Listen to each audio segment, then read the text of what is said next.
Good morning, everyone. Good evening. Sorry if the background sounds are really loud, but I'm also very sorry, honeys, for being late. I was awake on time, don't worry. It was more, I was having a bit of technical difficulties, so I'm very sorry. Are the background sounds okay?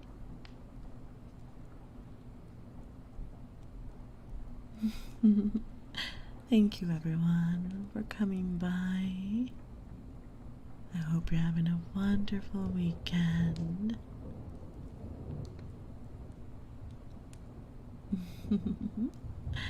Today, we're going to be reading some kinda spooky stories.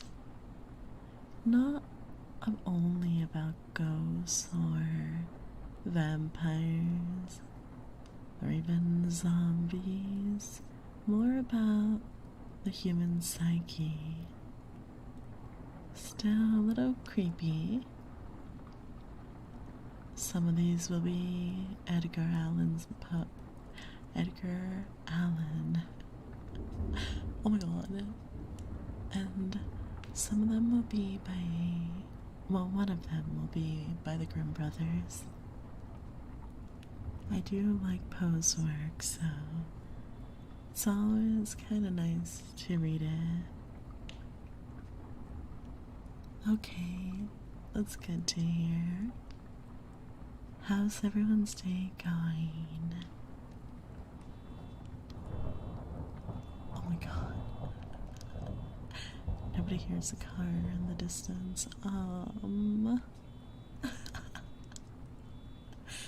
Super scuffed. Oh my god.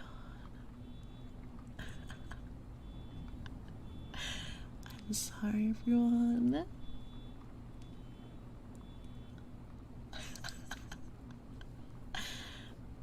Wow.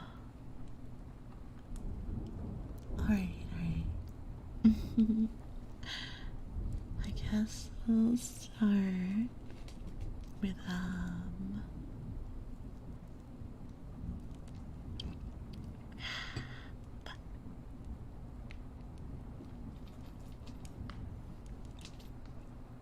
wait. Thanks guys again for coming by. We'll start with Edgar Allan. No, my bad. The Grimm brothers. The juniper tree. Yes, time to get comfy. Let me know if there are any audio issues or anything. Long ago, at least 2,000 years, there was a rich man who had a beautiful wife, and they loved each other dearly. However, they had no children, though they wished it very much to have some. And the woman prayed for them day and night. But they didn't get any. And they didn't get any.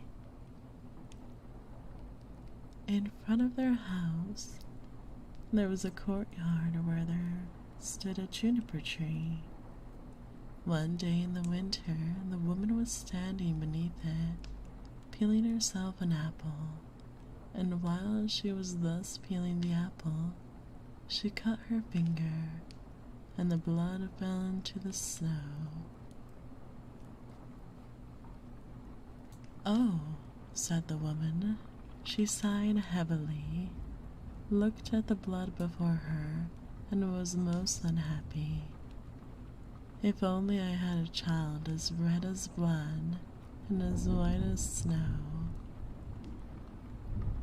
And as she said that, she became quite contented and felt sure that it was going to happen.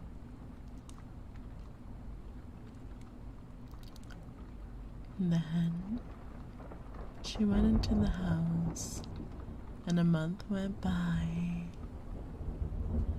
and the snow was gone, and 2 months, and everything was green, and then 3 months, and all the flowers came out of the earth, and 4 months, and all the trees in the woods resounded, and the blossoms fell from the trees.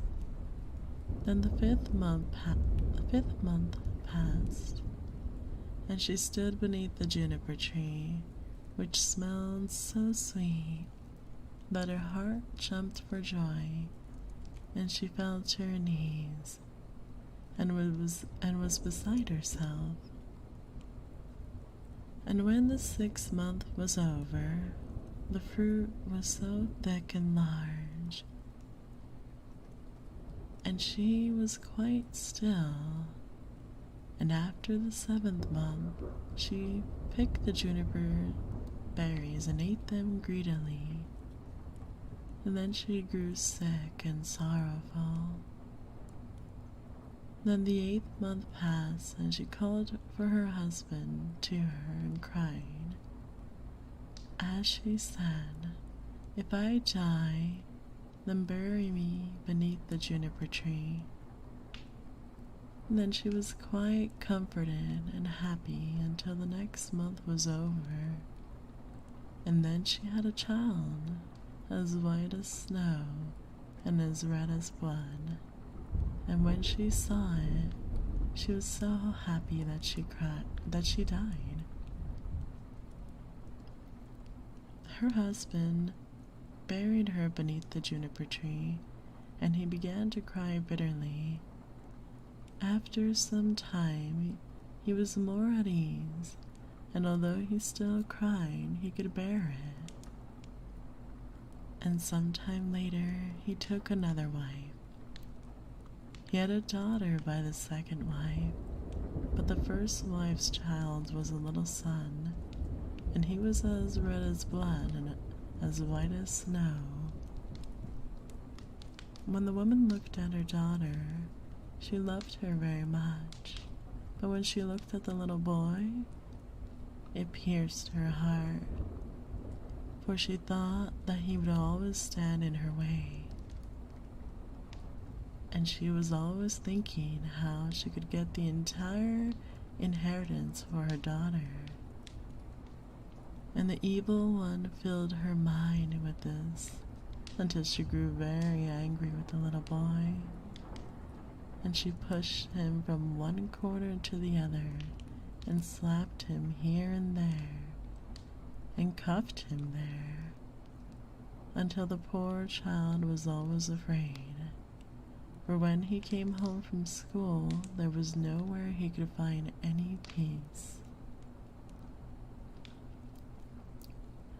One day the woman had gone upstairs to her room when her little daughter came up too and said, "Mother, give me an apple."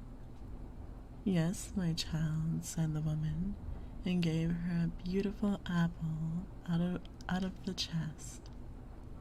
The chest had a large, heavy lid with a large, sharp iron lock. "Mother," said the little daughter, "is brother not to have one too?" This made the woman angry, but she said, "Yes, when he comes home from school." When from the window she saw him coming, it was as though the evil one came over her, and she grabbed the apple and took it away from her daughter, saying, "You shall not have one before your brother." She threw the apple into the chest and shut it. Then the little boy came in the door, And the evil one made her say to him kindly, "My son, do you want an apple?" And she looked at him fiercely. "Mother," said the little boy, "how angry you look." "Yes, give me an apple." And then it seemed to her as if she had to persuade him. "Come with me," she said, opening the lid of the chest. "Take out an apple for yourself." And while the little boy was leaning over, the evil one prompted her, and clash, she slammed down the lid, and his head flew off, falling among the red apples. Then fear overcame her, and she thought, "Maybe I can get out of this." So she went upstairs to her room, to her chest of drawers, and took a white scarf out of the top drawer and set the head on the neck again, tying the scarf around it so that nothing could be seen. Then she set him on a chair in front of the door and put the apple in his hand. After this, Marlene came into the kitchen to her mother, who was standing by the fire with a pot of hot water before her, which she was stirring round and round. "Mother," said Marlene, "Brother's sitting at the door, and he looks totally white, and has an apple in his hand. I asked him to give me the apple, but he did not answer me, and I was very frightened."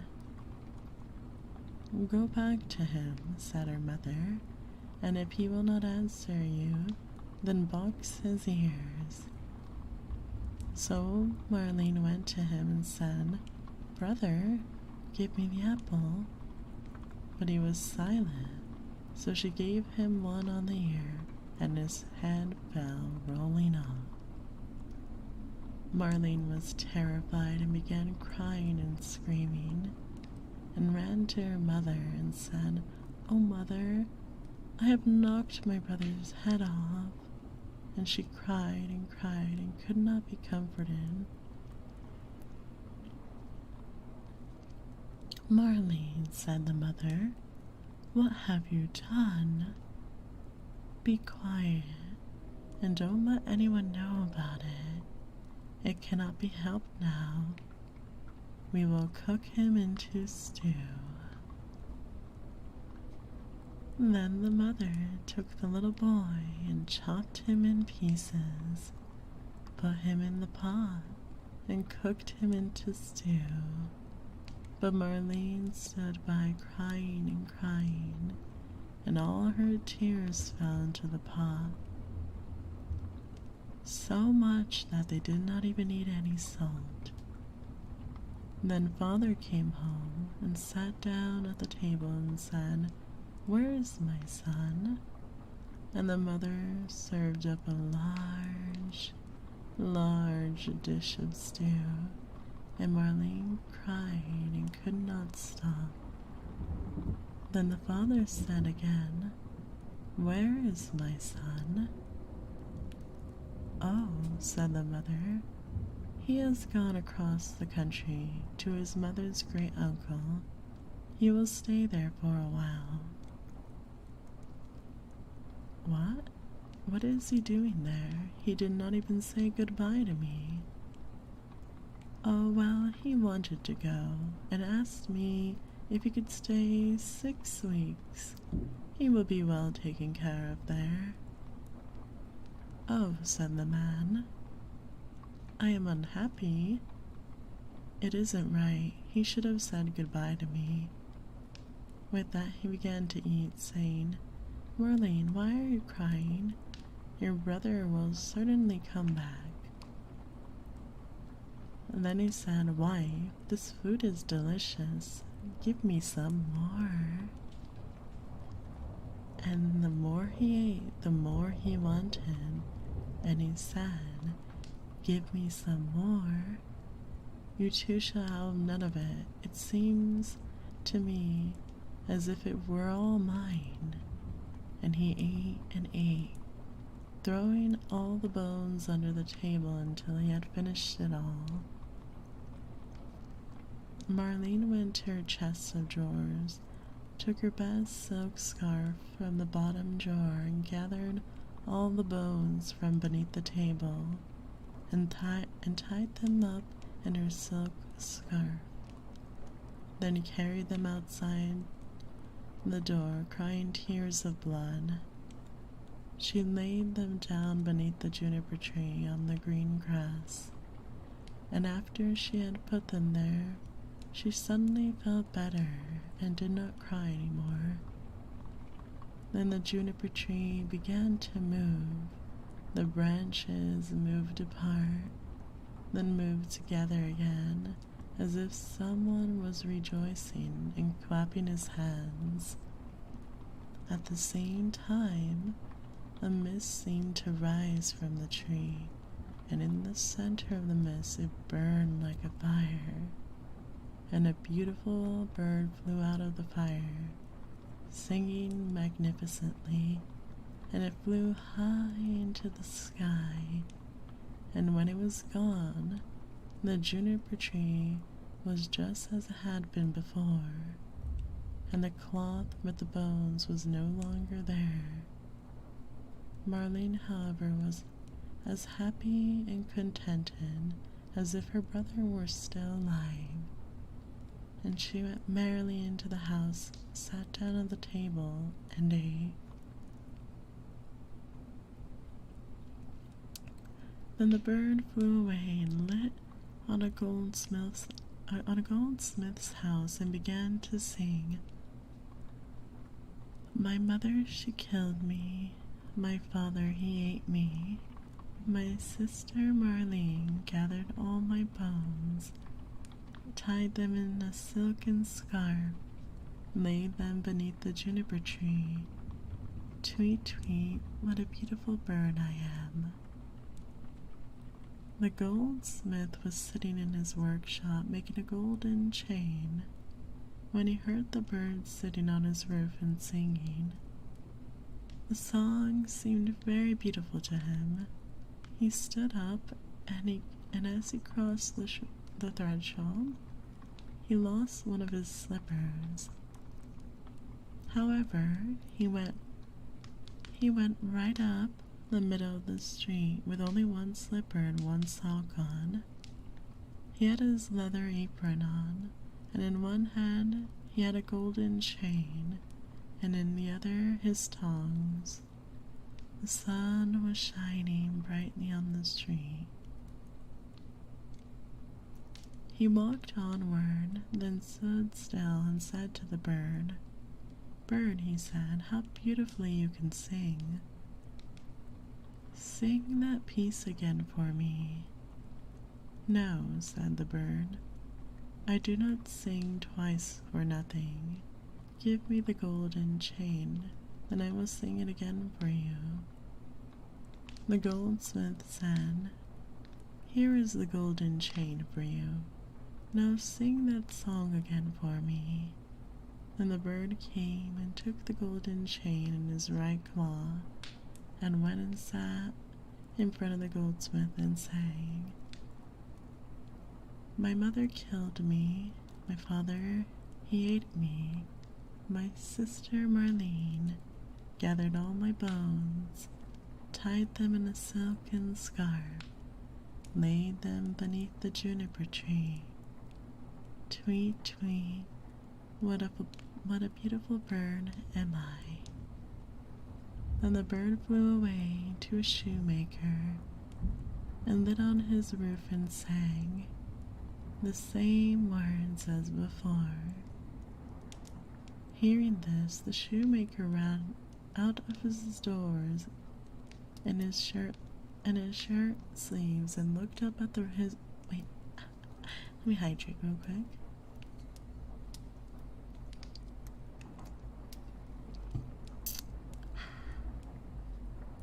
And looked up at his roof and had to hold his hand in front of his eyes to keep the sun from blinding him. "Bird," he said, "how beautifully you can sing." Then he called at his door, "Wife, come outside. There is a bird here. Look at this bird. He certainly can sing." Then he called his daughter and her children, and the journeyman and the apprentice, and even the maid, and they all came out into the street and looked at the bird and saw how beautiful he was. What a fine red and green feathers he had, and how his neck was pure gold, and how his eyes shone like stars in his head. "Bird," said the shoekeeper, "can you sing that song again for me?" "No," said the bird, "I do not sing twice for nothing. You must give me something." "Wife," said the man, "go into the shop. There is a pair of red shoes on the top shelf. Bring them down." And the wife went and brought the shoes. "There, bird," said the man, "now sing that piece again for me." Then the bird came and took the shoes in his left claw and flew back to the roof and sang, "My mother, she killed me. My father, he ate me. My sister Marlene gathered all my bones, tied them in a silken scarf, and laid them beneath the juniper tree. Tweet, tweet, what a beautiful bird am I." When he had finished his song, he flew away. In his right claw he had the chain, and in his left one the shoes. He flew far away to a mill, and the mill went clickety-clack, clickety-clack, clickety-clack. In the mill sat 20 miller's apprentices cutting a stone and chiseling, chip-chop, chip-chop, chip-chop, and the mill went clickety-clack, clickety-clack, clickety-clack. Then the bird went and sat on a tree which stood in front of the mill and sang, "My mother, she killed me." And then one of them stopped working. "My father, he ate me." Then 2 more stopped working and listened. "My sister Marlene gathered all my bones and tied them in a silken scarf." Now only 8 of them were chiseling, laid them beneath. Now only 5. And the juniper tree, now only 1. Tweet, tweet, what a beautiful bird am I.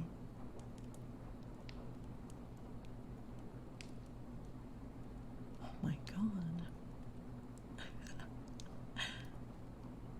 This story is really long.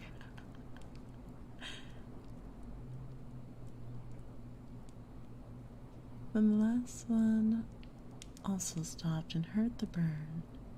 He said, "You sing so beautifully. Let me hear that too. Sing it once more for me." "No," said the bird, "I will not sing twice for nothing. Give me the millstone and I will sing it again." "Yes," he said, "if it belonged only to me, you should have it." "Yes," said the others, "if he sings it again, he can have it." And then the bird came down, and the 20 millers took a beam and lifted the stone up. Heave ho, heave ho, heave ho. The bird stuck his neck through the hole and put the stone on as if it were a collar, then flew to the tree again and sang, My mother, she killed me. My father, he ate me. My sister, Marlene, gathered all my bones and tied them in a silken scarf, laid them beneath the juniper tree. Tweet, tweet, what a beautiful bird am I.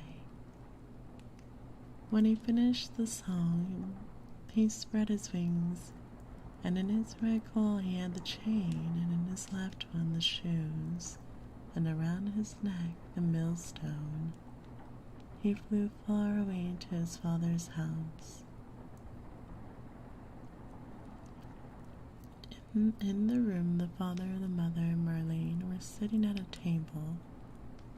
The father said, "I feel so contented. I am so happy." "Not I," said the mother. "I feel uneasy as if a bad storm were coming." But Marlene just sat and cried and cried. And then the bird flew up, and as it seated itself on the roof and said, "Oh, I feel so truly happy, and the sun is shining so beautifully outside. I feel as if though I were about to see some old acquaintance again." "Oh," the father said. "Not I," said the old woman. "I am afraid that my teeth are chattering, and I feel as I have fire in my veins." And she tore open her clothes even more. Marlene sat in the corner crying. She held a handkerchief before her eyes and cried until it was as wet, clear through. And the bird seated itself on the juniper tree and sang, "My mother, she killed me." The mother stopped her ears and shut her eyes, not wanting to see or hear, but there was a roaring in her ears like the fiercest storm, and her eyes burned and flashed like lightning. "My father, he ate me." "Oh, mother," said the man, "that is a beautiful bird. He is sinking so splendidly, and the sun is shining so warmly. It smells like pure cinnamon." "My sister, Marlene." Then Marlene laid her head on her knees and cried. But the man said, "I'm going out. I must see this bird up close." "Oh, don't go," said the woman. "I feel as though the whole house was shaking on fire." But the man went out and looked at the bird, and the bird continued to sing, "Gathered all my bones, tied them in a silken scarf, laid them beneath the juniper tree. Tweet, tweet, what a beautiful bird am I." With this, the bird dropped the golden chain, and it fell right around the man's neck. So exactly it was that it fit so beautifully. Then the man went in and said, "Just look what a beautiful bird that is, and what a beautiful golden chain he has given me, and how nice it looks." But the woman was so terrified she fell down on the floor in the room, and her cap fell off her head. And the bird sang once more, "My mother killed me. I wish I were 1,000 fathoms beneath the earth, so I wouldn't have to hear that." The woman said, "My father, he ate me." And the woman fell down as if she were dead. "My sister, Marlene." "Oh," said Marlene, "I too will go out to see if the bird will give me something." Then she went out, gathered all my bones, tied them in a silken scarf, and the bird threw the shoes down to her, laid them beneath the juniper tree. Tweet, tweet, what a beautiful bird am I. Then she was contented and happy that she put on her new red shoes and danced and leaped into the house. "Oh," she said, "I was so sad. when I went out, and now I am so contented. That is a splendid bird. He has given me a pair of red shoes. No, said the woman, jumping to her feet, with her hair standing up like flames of fire. I feel as if the world were coming to an end. I too will go out to see if you will make me feel better. And as she went out the door, crash! The bird threw the millstone on her head, and it crushed her to death. The father and Marlene heard it and went out. Smoke, flames, and fire were rising from the place. And when that was over, the little brother was standing there, and he took his father and Marlene by the hand, and all three of them were very happy, and they went into the house, sat down at the table, and ate. The end. What an unusual story.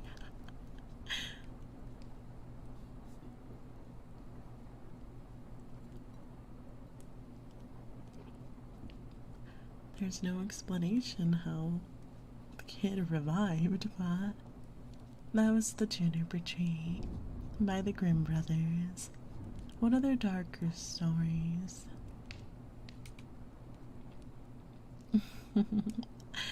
Feel free to go to sleep, sweetie.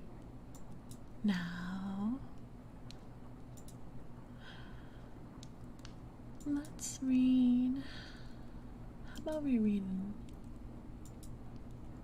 an Edgar Allan Poe story? Yeah, it was interesting. She tried to go out to see if the bird would make her feel better, and the bird, kind of did what she did. It's more sad, yeah. No, I wouldn't. I'm not that good. I wish I had more scary stories, but I don't really know any.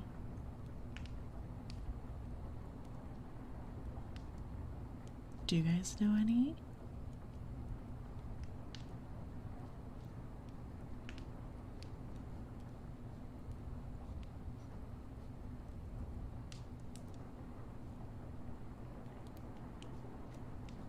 I'm looking at what story to read.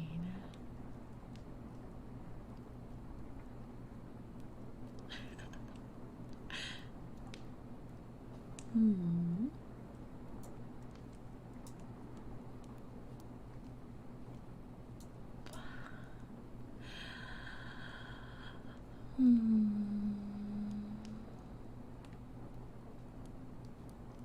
You know many.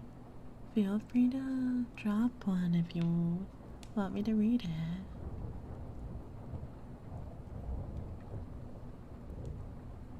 I'm trying to see what would be good to read again.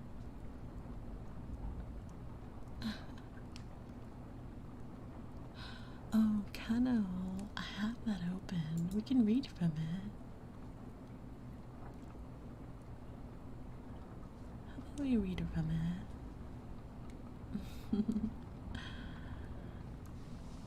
Telling scary stories.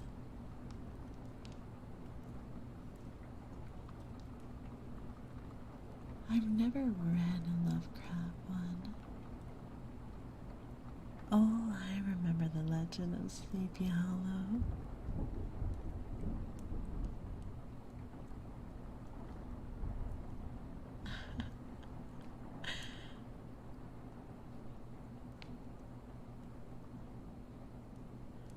Now that I'm looking at these stories, they're so weird.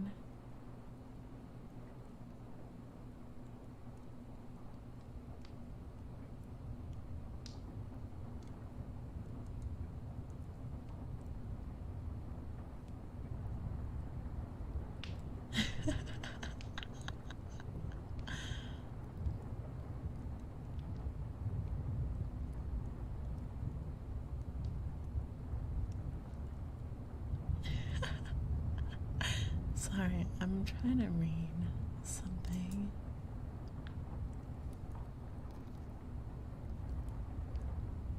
How about we try to read this one? Misery. I think it's called Bernice? I think it's called. I feel like The Raven is a good story to read.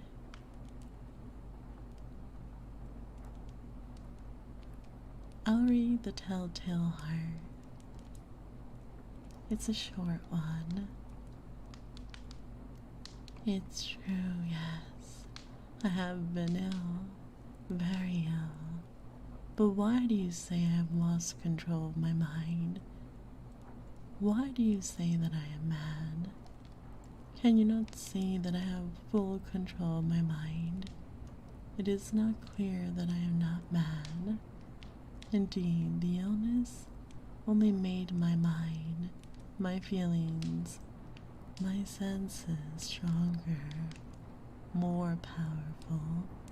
My sense of hearing especially became more powerful. I could hear sounds I had never heard before. I heard sounds from heaven and I heard sounds from hell. Listen, listen, and I will tell you how it happened. You will see, you will hear how healthy my mind is. It is impossible to say how the idea first entered my head. There was no reason for what I did. I did not hate the old man. I even loved him. He had never hurt me.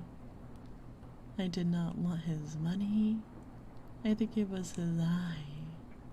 His eye was like the eye of a vulture, the eye of one of those terrible birds that watch and wait while an animal dies, then falls upon the dead body, only to pull it to pieces and eat it.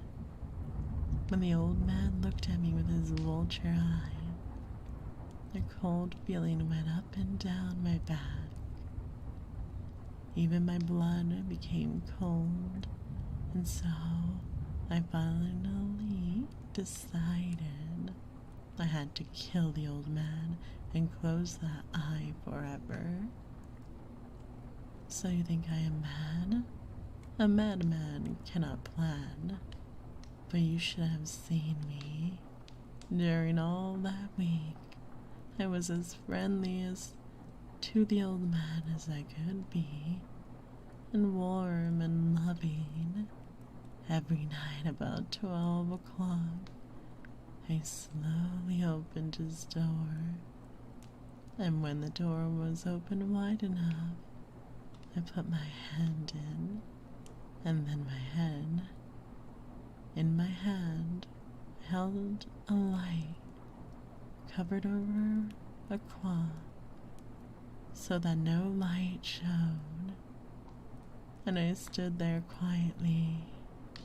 Then carefully, I lifted the cloth just a little so that a single thin, small light fell across that eye.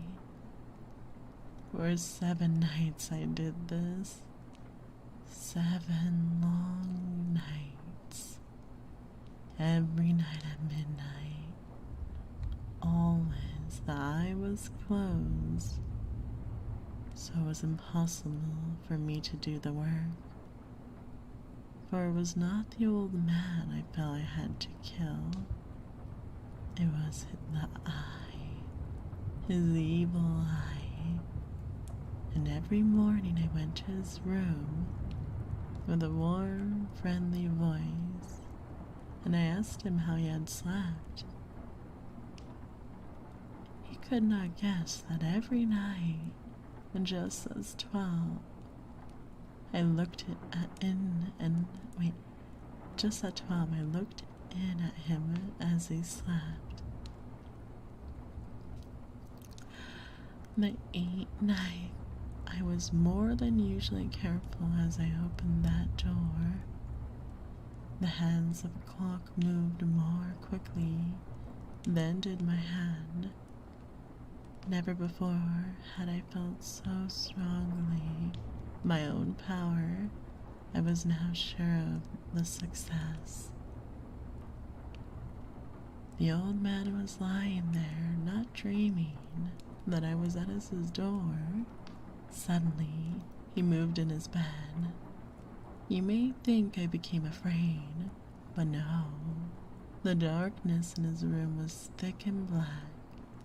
I knew he could not see me opening up the door.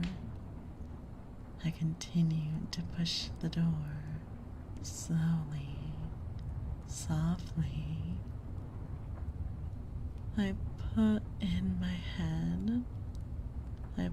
hand where the covered light. Suddenly the old man sat straight up in the bed and cried, "Who's there?" I stood quite still. For a whole hour I did not move, nor did I hear him lie down in his bed. He just sat there listening.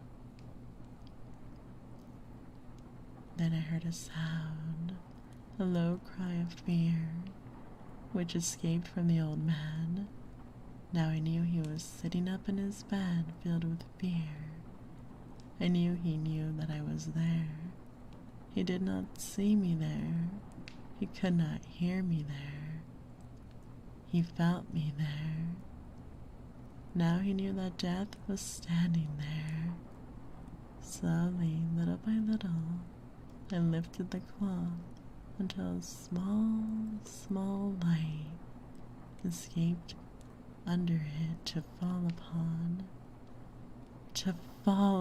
that vulture eye. It was open, wide open, and my anger increased as it looked straight at me. I could not see the old man's face, only that eye, that hard blue eye, and the blood in my body became like ice. Have I not told you that my hearing had become unusually strong? Now I could hear a quick, low, soft sound, like the sound of a clock heard through a wall. It was the beating of the old man's heart. I tried to stand quietly, but the sound grew louder. The old man's fear must have been great indeed. But as the sound grew louder, my anger became greater and more painful. But it was more than anger. In the quiet night, in the dark silence of the bedroom, my anger became fear, for the heart was beating so loudly that I was sure someone must hear. The time had come. I rushed into the room crying, "Die! Die!" The old man gave a loud cry of fear as I fell upon him and held the bed covers tightly over his head. Still his heart was beating, but I smiled and I felt that success was near. For many minutes that heart continued to beat, but at last the beating stopped and the old man was dead. I took away the bed covers and held my ear over his heart. There was no sound. Yes, he was dead, dead as stone.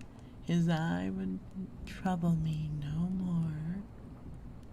So I am mad, you say? You should have seen how careful I was to put the body where no one would find it.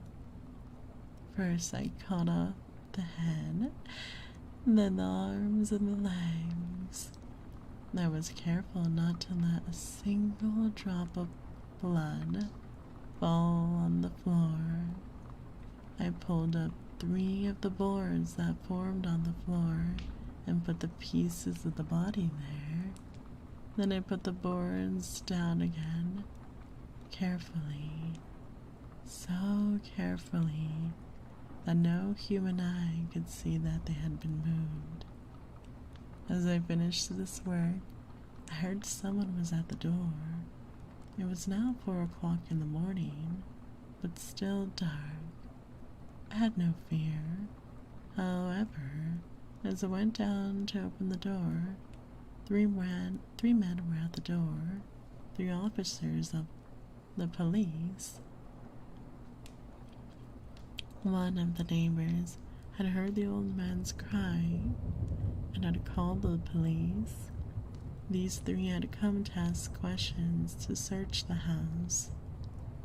I asked the policeman to come in. The cry I said was my own, in a dream.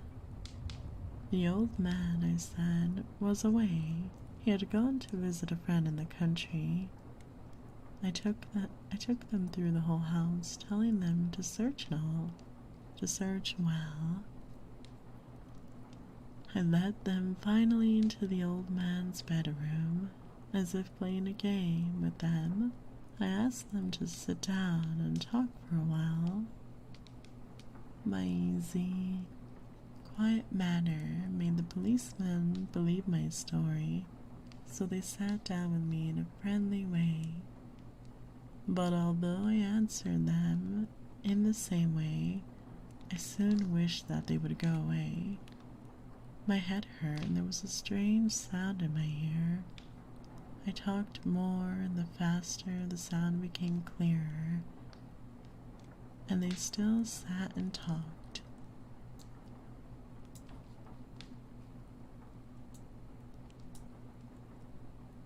Sorry, I lost myself.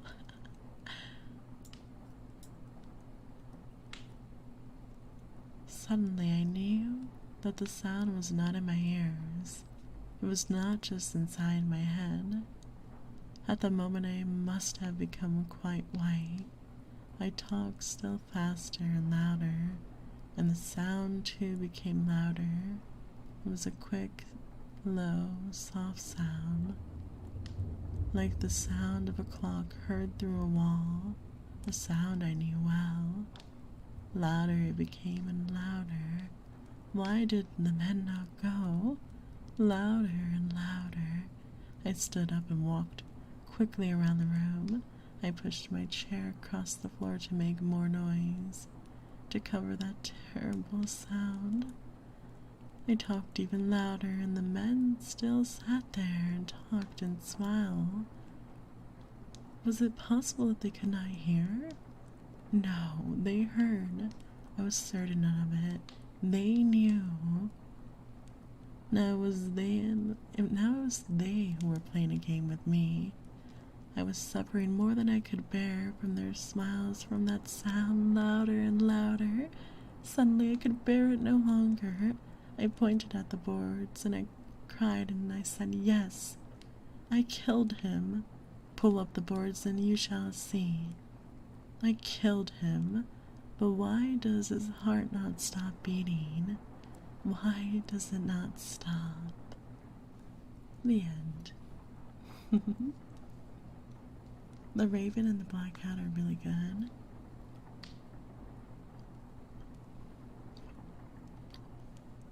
I really like Poe's work. This is one of his shorter ones.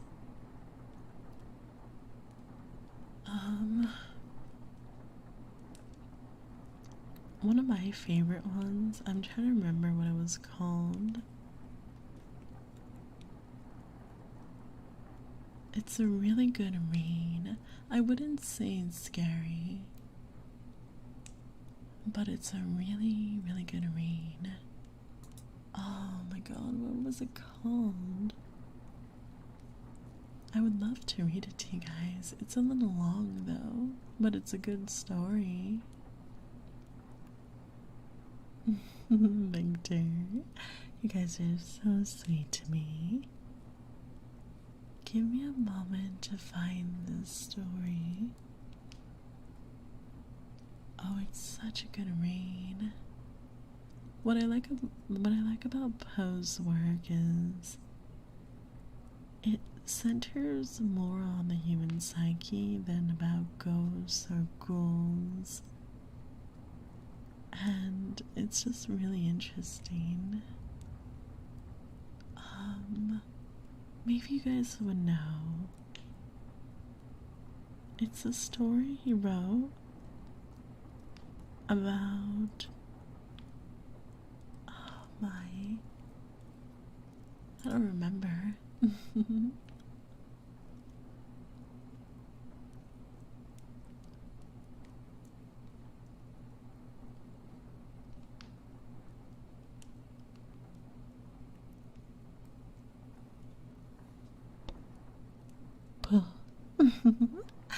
Boo.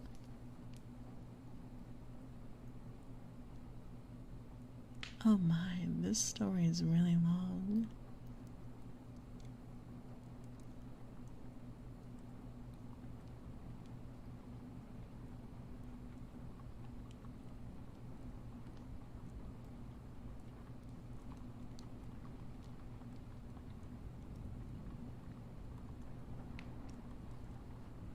Oh my god.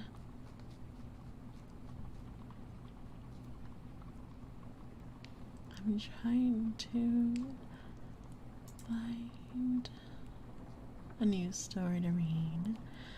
I guess a lot of Edgar's work is really long.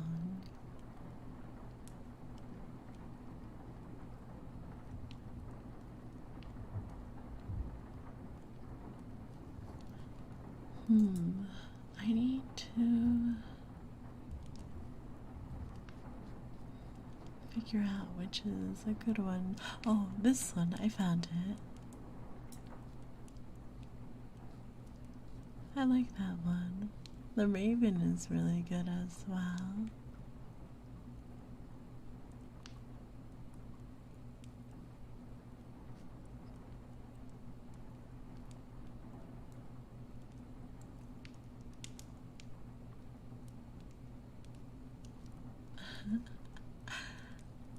Do you guys want me to read The Raven? Or do you want me to read William Wilson? Thank you.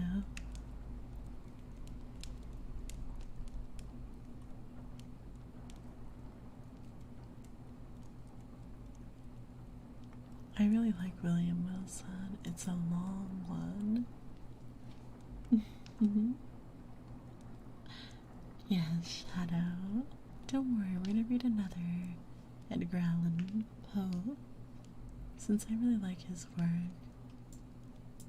I'm going to need to type this out. And there are many stories I want to read from him.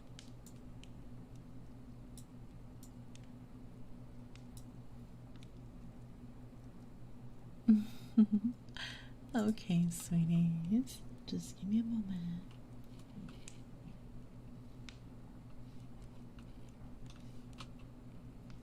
I must.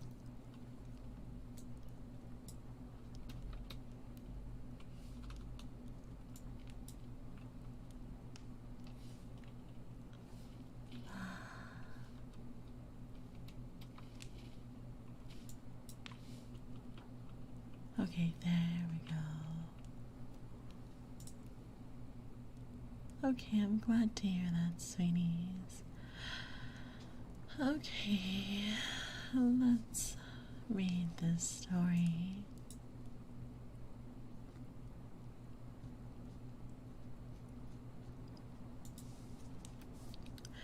This one is not too scary, but it's interesting.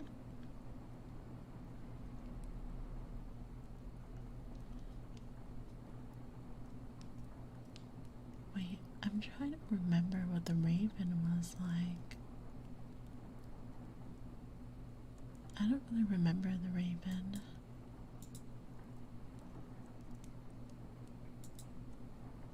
Apparently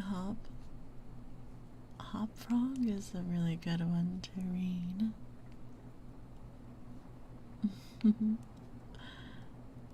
I guess I can read this one too. I'll read Hop Frog. I know, right? I never knew anyone so keenly alive to a joke as the king was. He seemed to live only for joking, to tell a good story of the joke kind, and to tell it well, and was the surest road to his favor. Thus it happened that his 7 ministers were all noted for their accomplishments as jokers. They all took after the king too, in being large, corpulent, I think, oily men, as well as intimate-able jokers.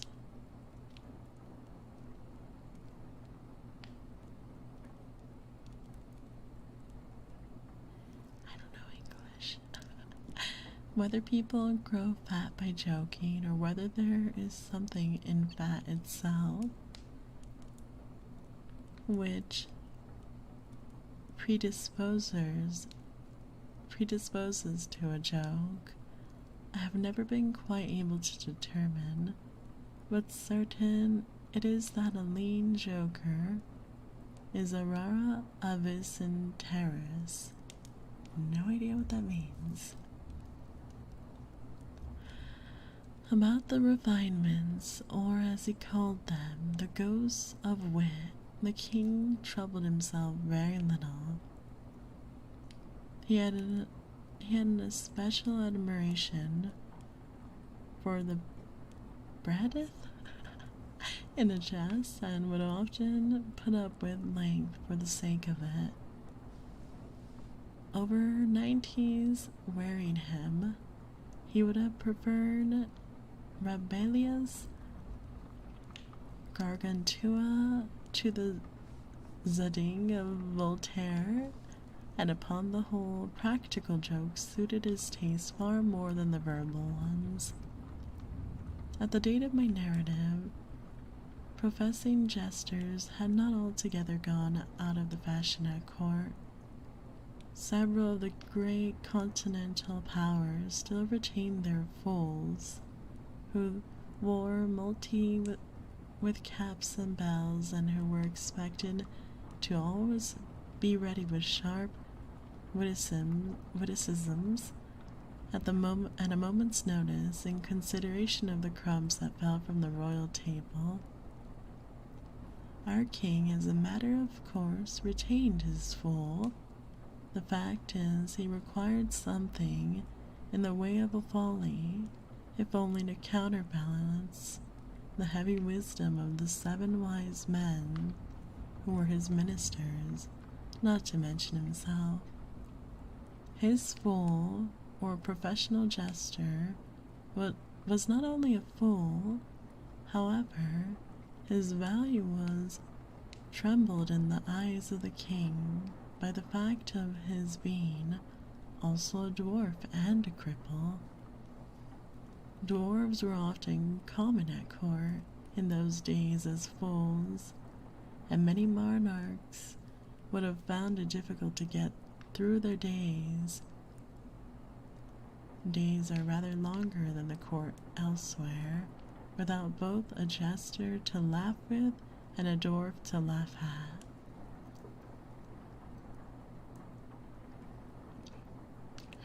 But as I have already observed, your jesters, in the 99 cases out of 100, are fat, round, and unwieldy, so that it was no small source of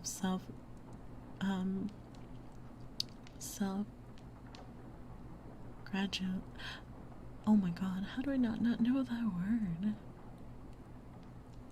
Gratulation?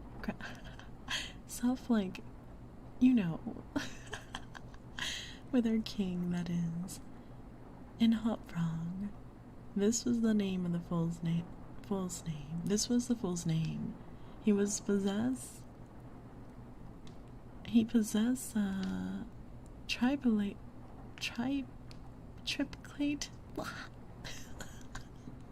treasure in one person. I'm sorry, everyone. I'm really bad at English.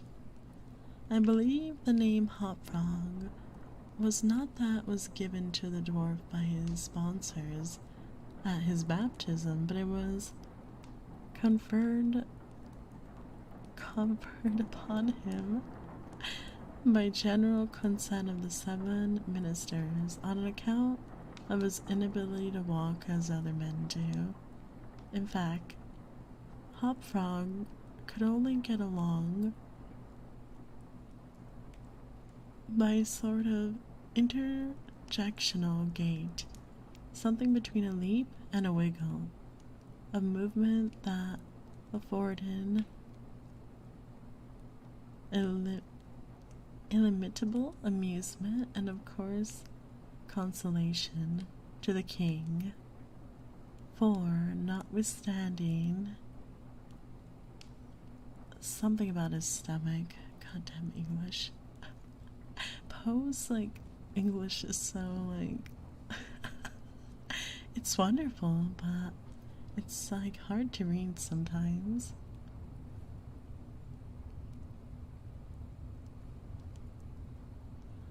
Oh. Oh no. Okay, so let me read this again. A movement that was afforded illimitable amusement and, of course, consolation to the king, for, notwithstanding the protuberance. Oh my god, guys, I can't read this. It's too hard to read. But although Hop Frog, through the distortion of his legs, could move only with great pain and difficulty along a road or floor, the prodigious muscular power which nature seemed to have bestowed upon his arms, by the way of compensation for deficiency in the lower limbs, enabled him to perform many feats of wonderful dexterity, were trees or ropes in question, or anything else to climb. At such exercises he certainly much more resembled a squirrel or a small monkey than a frog. I am not able to say with precision from what country Hop Frog originally came from. It was from some barbarous region, however, that no person ever heard of, a vast distance away from the court and of our king. Hop Frog and a young girl very less dwarfish than himself, although of exquisite proportions, and a marvelous dancer, had been forcefully carried off from their respective homes in their adjoining provinces and sent as presents to the king by one of his ever victorious generals. Under these circumstances, it is not to be wondered at that a close intimacy arose between the two captives. Indeed, they soon became sworn friends. Hop Frog, who, although he made a great deal of sport, was no means popular, had it not in his power to render Trippetta many services, but she, on account of her grace and exquisite beauty, although a dwarf, was universally admired and petted. So she possessed much influence and never failed to use it whenever she could for the benefit of Hop Frog. On some grand state occasion, I forgot what, the king determined to have a masquerade, and whenever a masquerade or anything of that kind occurred at our court, then the talents both of Hop Frog and Trippetta were sure to be called into play. Hop Frog, in especial, was so inventive in the way of getting up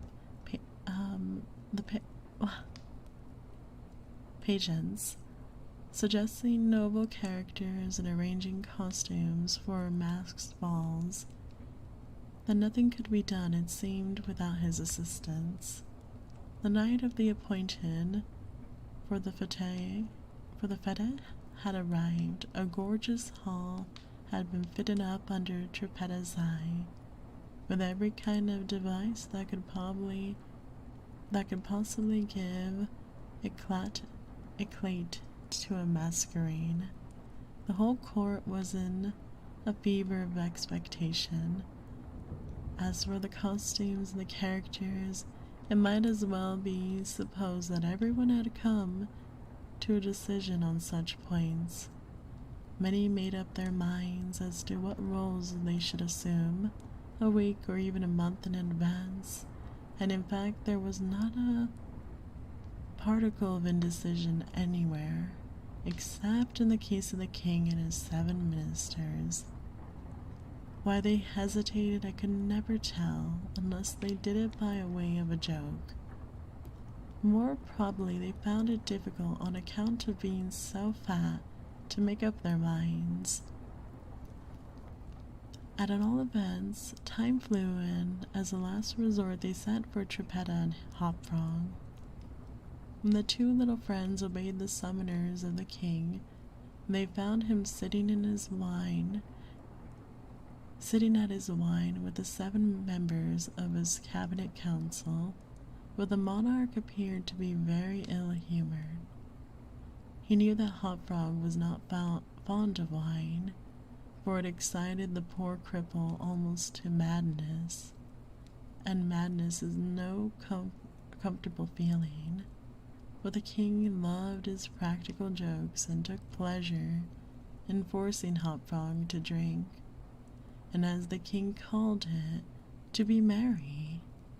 "Come here, Hop Frog," said he, as the jester and his friend entered the room. "Swallow this bumper to the health of your absent friends." Here Hop Frog sighed.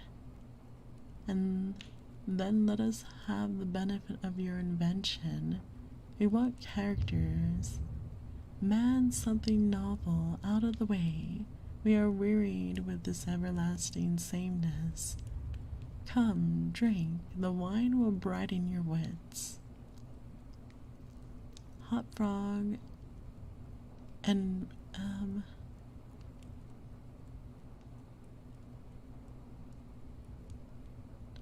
I think it's called Devoured, as usual, to get up in jest and reply to the advances from the king, but the effort was too much. It happened to be the poor dwarf's birthday, and the command to drink to his quote-unquote absent friends forced the tears to his eyes. Many large, bitter drops fell to the goblet as he took it humbly from the hand of the Triad. "Ah ha ha ha ha!" roared the latter as the dwarf reluctantly drained the beaker. "See what a glass of good wine can do. Why, your eyes are shining already. Poor fellow!" His eyes gleamed rather than shone, for the effect of the wine was excitable to the brain, was not more powerful than instantaneous. He placed the goblet nervously on the table and looked around upon the company with a half-insane stare. They all seemed highly amused at the success of the king's quote-unquote joke. "And now to business," said the Prime Minister, a very fat man. "Yes," said the king. "Come, lend us your assistance. Characters, my fine fellows. We stand in the need of characters, all of us." And as this was seriously meant for a joke, his laugh was followed by the 7. Let me hydrate.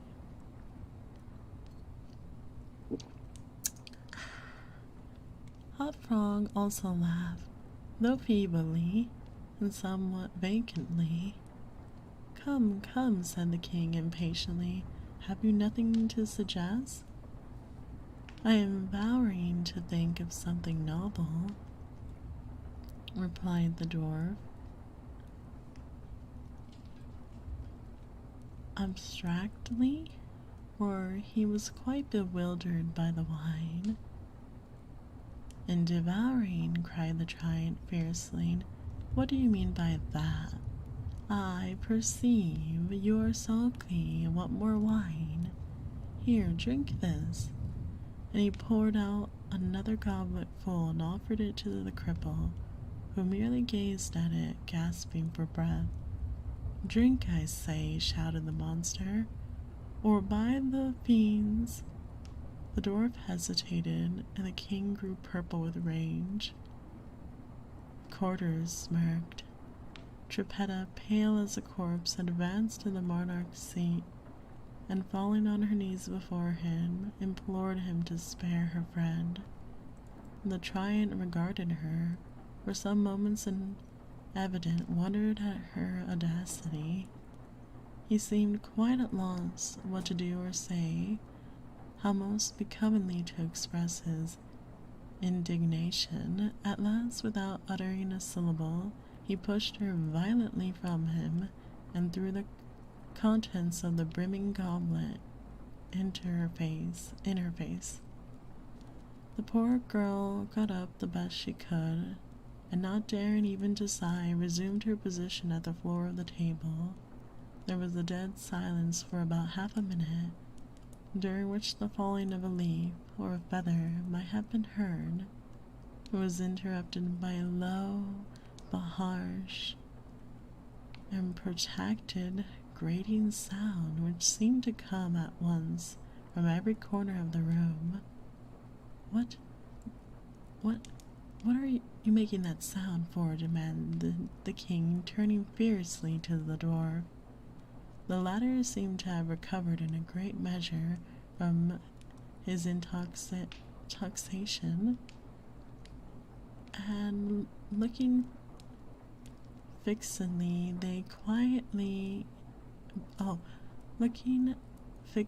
but quietly into the giant's face, merely ejaculated. Merely ejaculated. I? How could it have been me?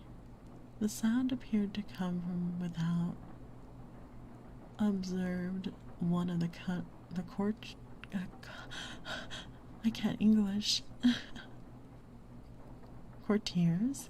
Wait, I don't know.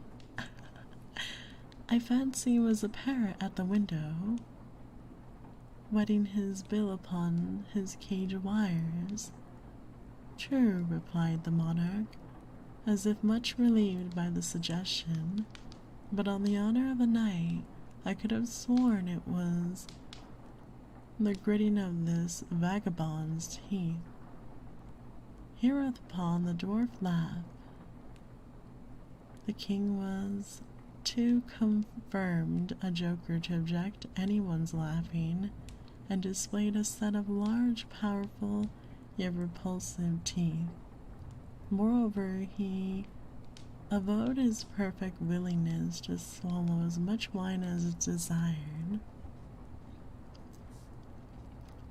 The monarch was pacified, and having drained another bumper with no very perceptible ill effect, Hop Frog entered at once with his spirit into the plans for the masquerade. Wow, this story's long. I cannot tell what was the association of the idea, observed he, very tranquilly, as if he had never tasted wine in his life. But just after your majesty had struck the girl and thrown the wine in her face, just as your majesty had done this, and while the parrot was making that odd sound outside the window, there came into my mind a capital diversion, one of my own country's frolics, often enacted among us at our masquerades. But here it will be anew altogether. Unfortunately, however, it requires a company of 8 persons, and here we are, cried the king, laughing at his acute discovery of the coincidence. 8 to a fraction? I and my 7 ministers? Come, what is this diversion?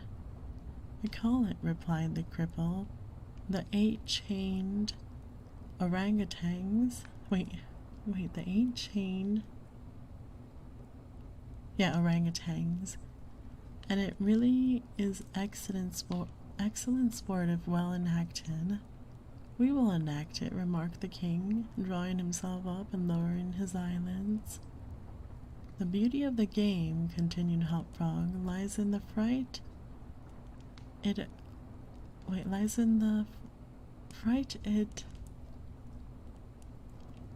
occasions among the women. Capital, roared in chorus the monarch and his ministry. Oh, my English.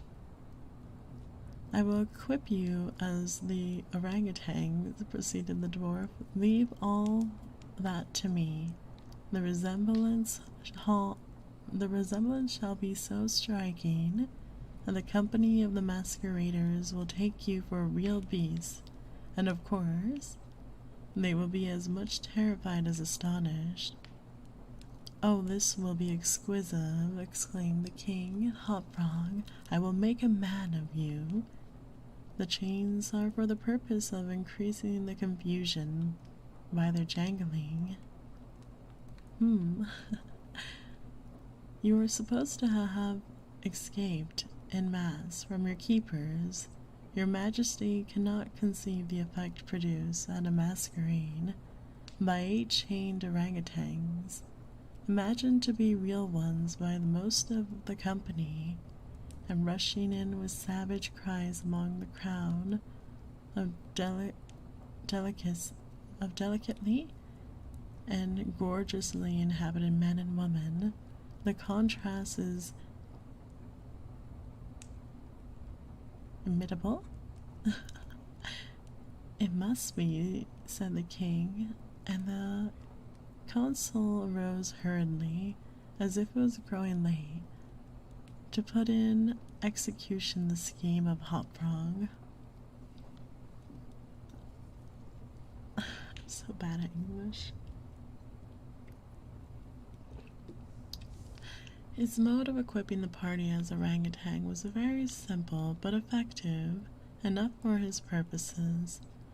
The animals in question had, at the epoch of my story, very rarely seen in any part of the civilized world, and as the imitations made by the dwarf were sufficiently beast-like and more than sufficiently hideous, their truthfulness to nature was thus thought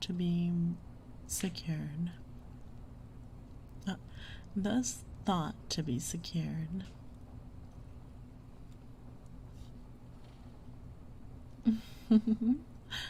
The king and his ministers were first encased in tight-fitting stockinette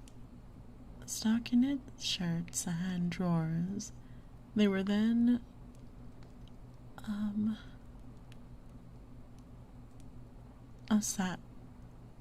my god, my English. Saturated, right? I think so. Yeah. With tar. And at this stage of the process, one of the parties suggested feathers, but the suggestion was at once overruled by the dwarf, who soon convinced the 8 by ocular demonstration that the hair of such a brute as an orangutan was much more efficiently represented by flew. A thick coating of the latter was accordingly plastered upon the coating of tar. A long chain was now procured, First it was passed around the belt or about the waist of the king and tied around another of the party, and also tied. Then about all successively in the same manner.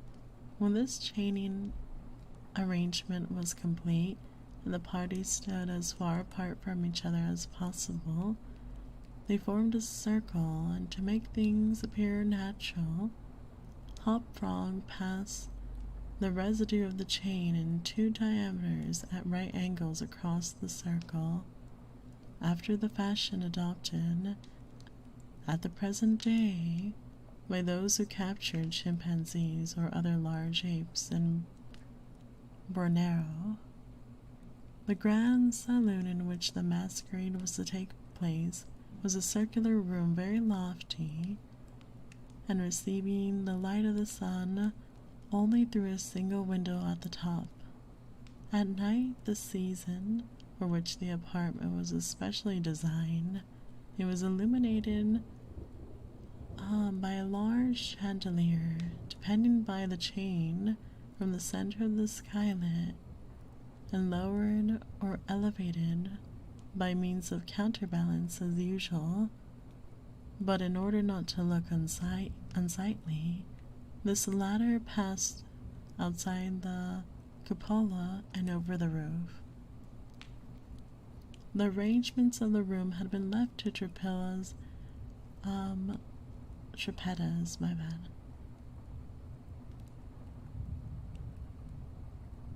Superintendents, but in some particulars it seemed that she had been guided by the calmer judgment of her friend the dwarf. It is at his suggestion that it was on this occasion the chandelier was removed. Its waxen drippings, which in weather so warm was quite impossible to prevent, would have been seriously detrimental to the rich dresses of the guests, who, on account of the crowded state of the saloon, could not at all be expected to keep from out of its center, that is to say, from under the chandelier. Additional scones were set in various parts of the hall out of the war, and a flambeau emitted sweet odor was placed in the right hand of each of the I don't know what that word is caryatides that stood across the wall, some 50 or 60 altogether. Oh my god, I'm scuffing this story so bad. I'm sorry, sweeties. Maybe I'm not the best at reading. The 8 orangutans, taking Hop Frog's advice, waited patiently until midnight, when the room was thoroughly filled with masqueraders. Before making their appearance, no sooner had the clock ceased striking, however, then they rushed, or rather rolled in altogether, for their impediments of their chains caused most of the party to fall, and all to stumble as they entered. The excitement among the masqueraders was prodigious, and filled the heart of the king with glee, as had been anticipated. Zoom.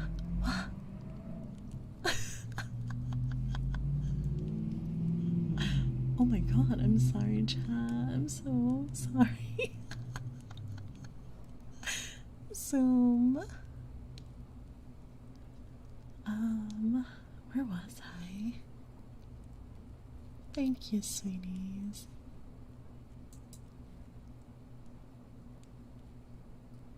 Give me a moment. The excitement among the masqueraders was prodigious, and filled the heart of the king with glee, As had been anticipated, there were not a few of the guests, but few of the guests who supposed the furious-looking creatures to be beasts of some kind in reality, if not precisely orangutans. Many of the women swooned with affright, and had not the king taken the precaution to exclude all weapons from the saloon, his party might soon have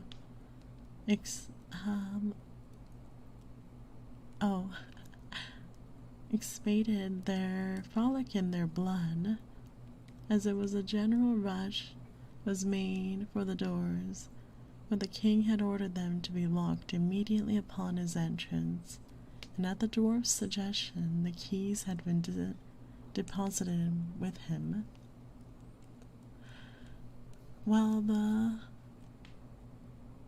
I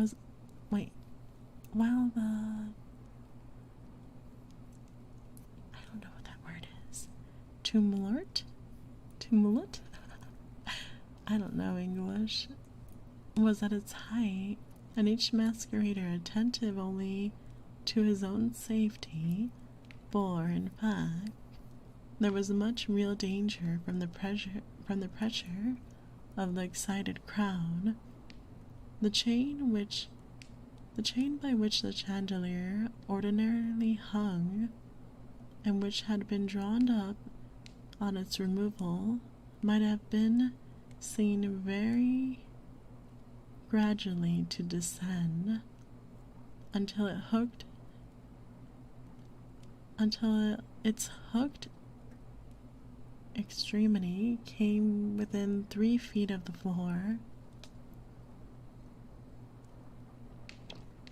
Soon after this, the king and his 7 friends, having reeled about the hall in all directions, found themselves at length in its center, and of course in immediate contact with the chain. While they were thus situated, the dwarf, who had followed noiselessly at their heels, indicating them to keep up the commotion, took hold of their own chain at the intersection of the 2 portions which crossed the circle diametrically at all the right angles. Here the rapidity of the thought, he inserted the hook from which the chandelier had been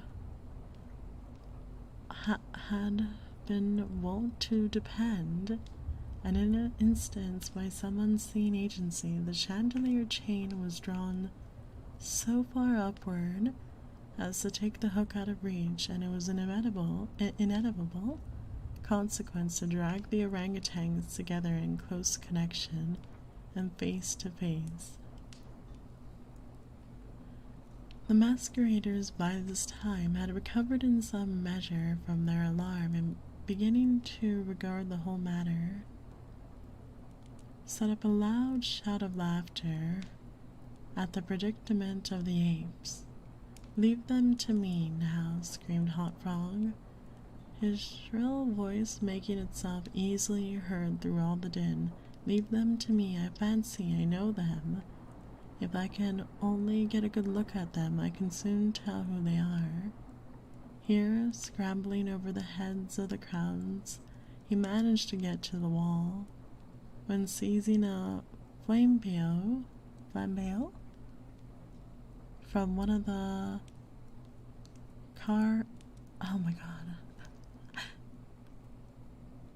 caryatides, he returned. I don't know what a flambeau was. He returned, and as he went to the center of the room, leaping with the agility of a monkey upon the king's head, and thence clambered a few feet up the chain, holding down the torch to examine the group of the orangutans, and still screaming, "I shall soon find out who they are." And now, while the whole assembly, the apes included, were convulsed with laughter, the jester suddenly uttered a shrill whistle, when the chain flew violently up for about 30 feet, dragging with it the dismayed and struggling orangutans and leaving them suspended in midair between the skylit and the floor. Hop Frog, clinging to the chain as it rose, still maintained his relative position in respect to the 8 maskers, and still, as if nothing were the matter, continued to thrust his torch up and down towards them, as though endeavoring to discover who they were.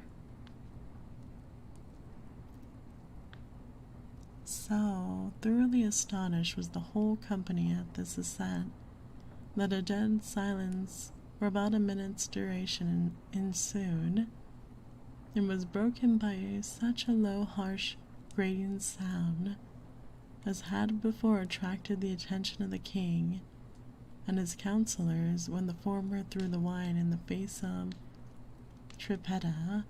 But on the present occasion there could be no question as to where the sound issued.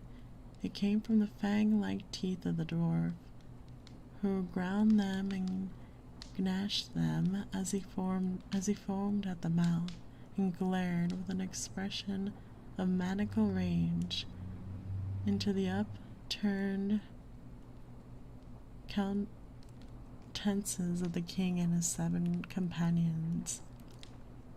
"Ah-ha-ha," said at length the infuriated jester. "Ah-ha-ha, I begin to see who these people are now." Here, pretending to scrutinize the king more closely, he held the flambeau to the flaxen coat which enveloped him, and which instantly burst into a sheet of vivid flame. In less than half a minute, the whole 8 orangutans were blazing fiercely amid the shrieks of the multitude who gazed at them from below, horror-stricken and without the power to render them the slightest assistance. At the length of the flames suddenly increasing, forced the jester to climb higher up the chain, to be out of their reach, and he made this movement. The crowd again began to sink for a brief moment into silence. The dwarf seized his opportunity to once more speak. "I now see them distinctively," he said, "what manner of people these maskers are. They are a great king and his 7 counselors, a king who does not sculpture to strike a defenseless girl, and his 7 counselors who abet him in outrage. As for myself, I am simply Hop Frog the jester, and this is my last jest." Owing the high combustibility of both, of both the flax and the tar to which the dwarf had scarcely made an end to his brief speech before the work of vengeance was complete, and the 8 corpses swung in the chains. A fetid, black and hideous, and indistinguishable mass.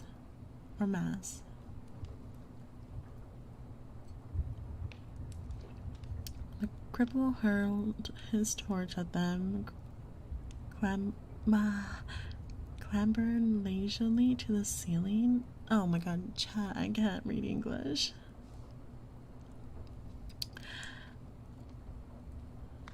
And disappeared through the skylight. It is supposed that Trippetta, stationed on the roof of the saloon, had been an accomplice of her friend in his fiery revenge, and that together they effected their own escape to their own country, for neither was seen again. The end. Tad, I'm so sorry. I'm not really good with English. I really am not.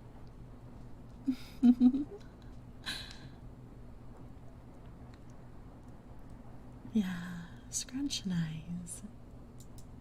Wow, that was kind of a not really scary story. I don't know any actual scary stories. Does anyone know any? I can read one, but I don't know any from the top of my mind.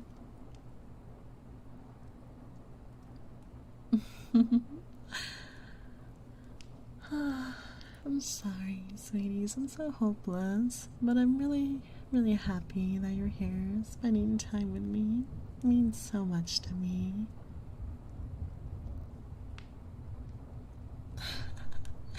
You guys are so sweet. I'll be right back, so give me a moment. Be right back, okay?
Okay, I'm back, everyone.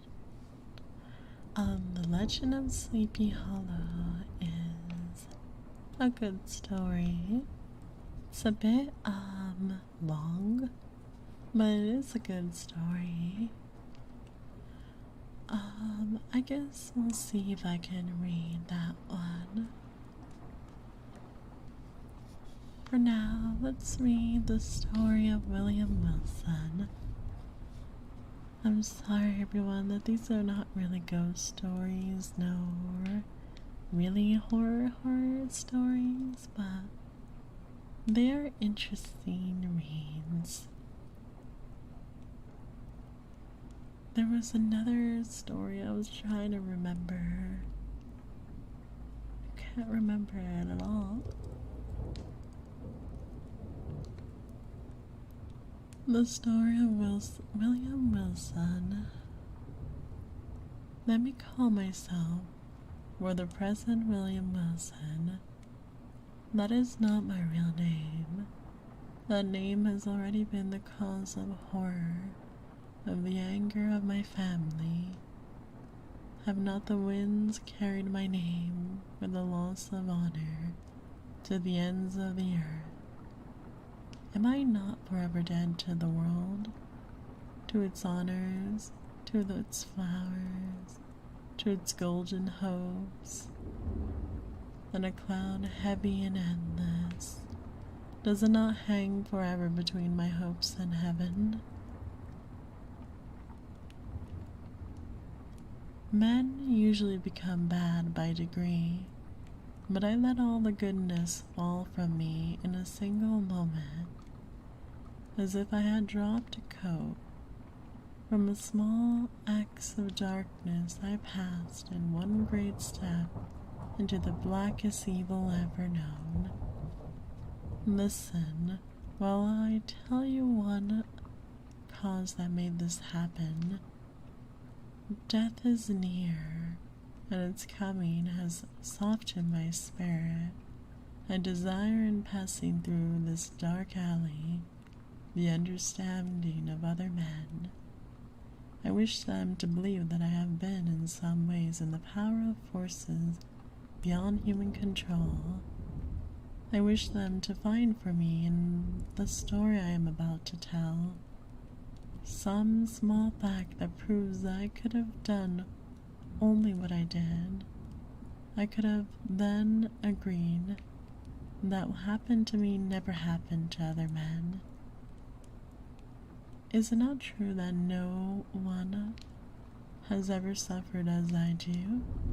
Have I not been indeed living in a dream? Am I not now dying from the horror, from the unanswered question, from the mystery of the wildest dream ever dreamed on earth?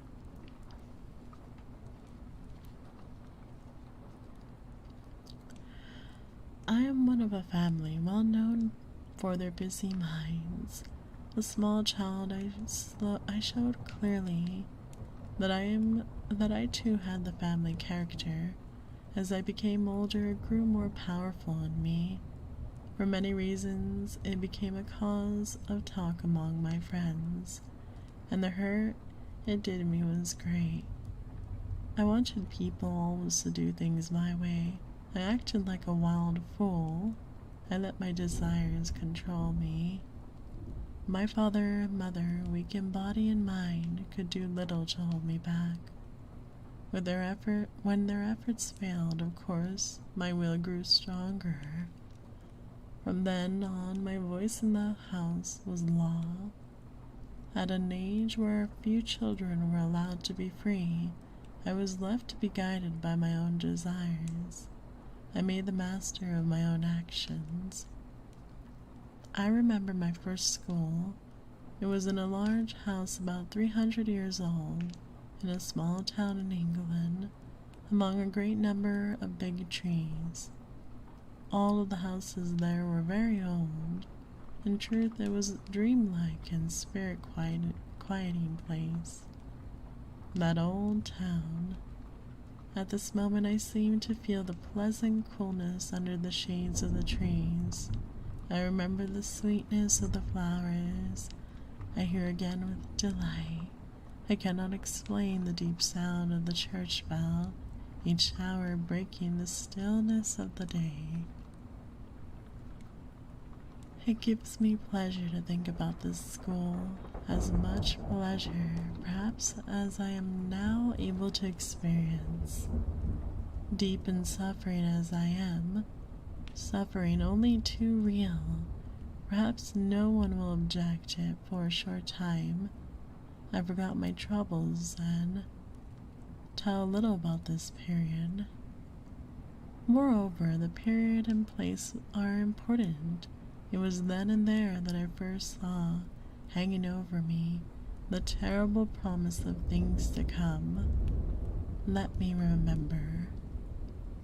The house where we boys lived and went to school was, I have said, old and wide. The grounds about it were large, and there was a high wall around the outside of the whole school. Beyond this wall,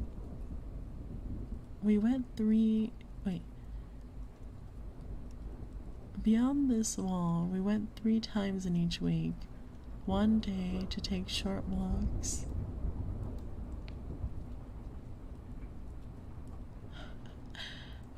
I lost myself. One day to take short walks in the neighboring fields, and 2 times on Sunday to go to church. This was the one church in the village, and the head teacher of our school was also the head of the church. With a spirit of deep wonder and, of course, of doubt, I used to watch him there.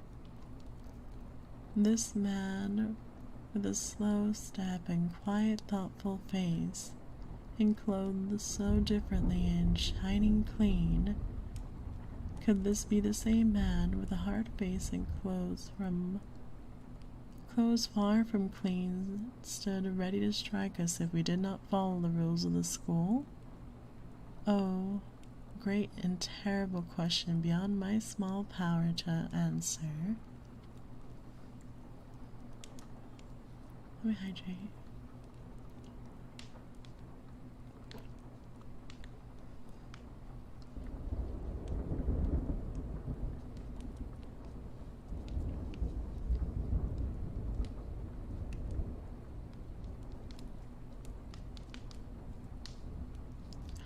Sorry, chat. I was looking at something. I will remember our playground, which was behind the house. There were no trees, and the ground was as hard as stone. In front of the house there was a small garden, but we stepped into this garden only at very special times, such as the time we first arrived at school, or when we left it for the first time, or perhaps when father or mother or a friend came to take us away for a few days. But the house, what a delightful old building it was. To me, truly a palace. There was really no end to it, and I was not able to always say certainly which of its 2 floors I happened to be on. From each room to every other, there were always 3 or 4 steps, either up or down. There were rooms branched into each other, and these branches were too many to count, and often turned and came back upon themselves. Our ideas were the whole great house were not very far different from the thoughts we had about time without end. During 5 years I was there, I could not have ever told anyone how to find the little room which I and some 18 or 20 other boys slept. The schoolroom was the large room in the house, and I couldn't help thinking it was the largest in the world. It was long and low, with pointed windows and heavy wood overhead. In a far corner was the office of our head teacher, Mr. Brasby. This office was a thick door, and we would have rather died than to open it when he was not there. Inside the thick walls of the school, I passed my years 10 to 15, yet I always found it interesting. A child's mind does not need the outside world. In the quiet school, I found more bright pleasure than I found later as a young man in riches, or as an older man in wrongdoing. Yet it must have been different from most boys. Few men remember much of their daily early life. My early days stand out as clear and plain as they had been cut in gold. In truth and hotness of my character, my desire to lead and command separated me from the others. Slowly I gained control over all who were not greatly older than myself. Over all except one. This exception was a boy who, though not of my family, had the same name as my own, William Wilson. This boy was the only one who ever dared to say he did not believe all I told him, and he would not follow my commands. This troubled me greatly. I tried to make others think that I didn't care. The truth was I felt afraid of him, and I had to fight to appear equal with him, but he easily kept himself equal with me, yet no one else felt as I did that this proved him the better of the 2. Indeed, no one else saw the battle going on between us. All his attempts to stop me in what I wanted to do were made when no one else could see or hear us. He did not desire, as I did, to lead the other boys. He only seemed to want to hold me back, sometimes with wonder and always without pleasure. I saw that his manners seemed to show a kind of love for me. I did not feel thankfulness for this. I thought it was meant only that he thought himself to be very fine indeed, better than me. Perhaps it was his love he showed for me, added to the fact that we had the same name and also that we had entered the school on the same day, which made people say that we were brothers.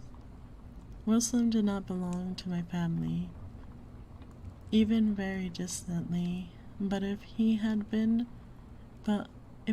brothers, we would have been near to each other indeed, for I learned that he was both born on the 19th of January, 1809.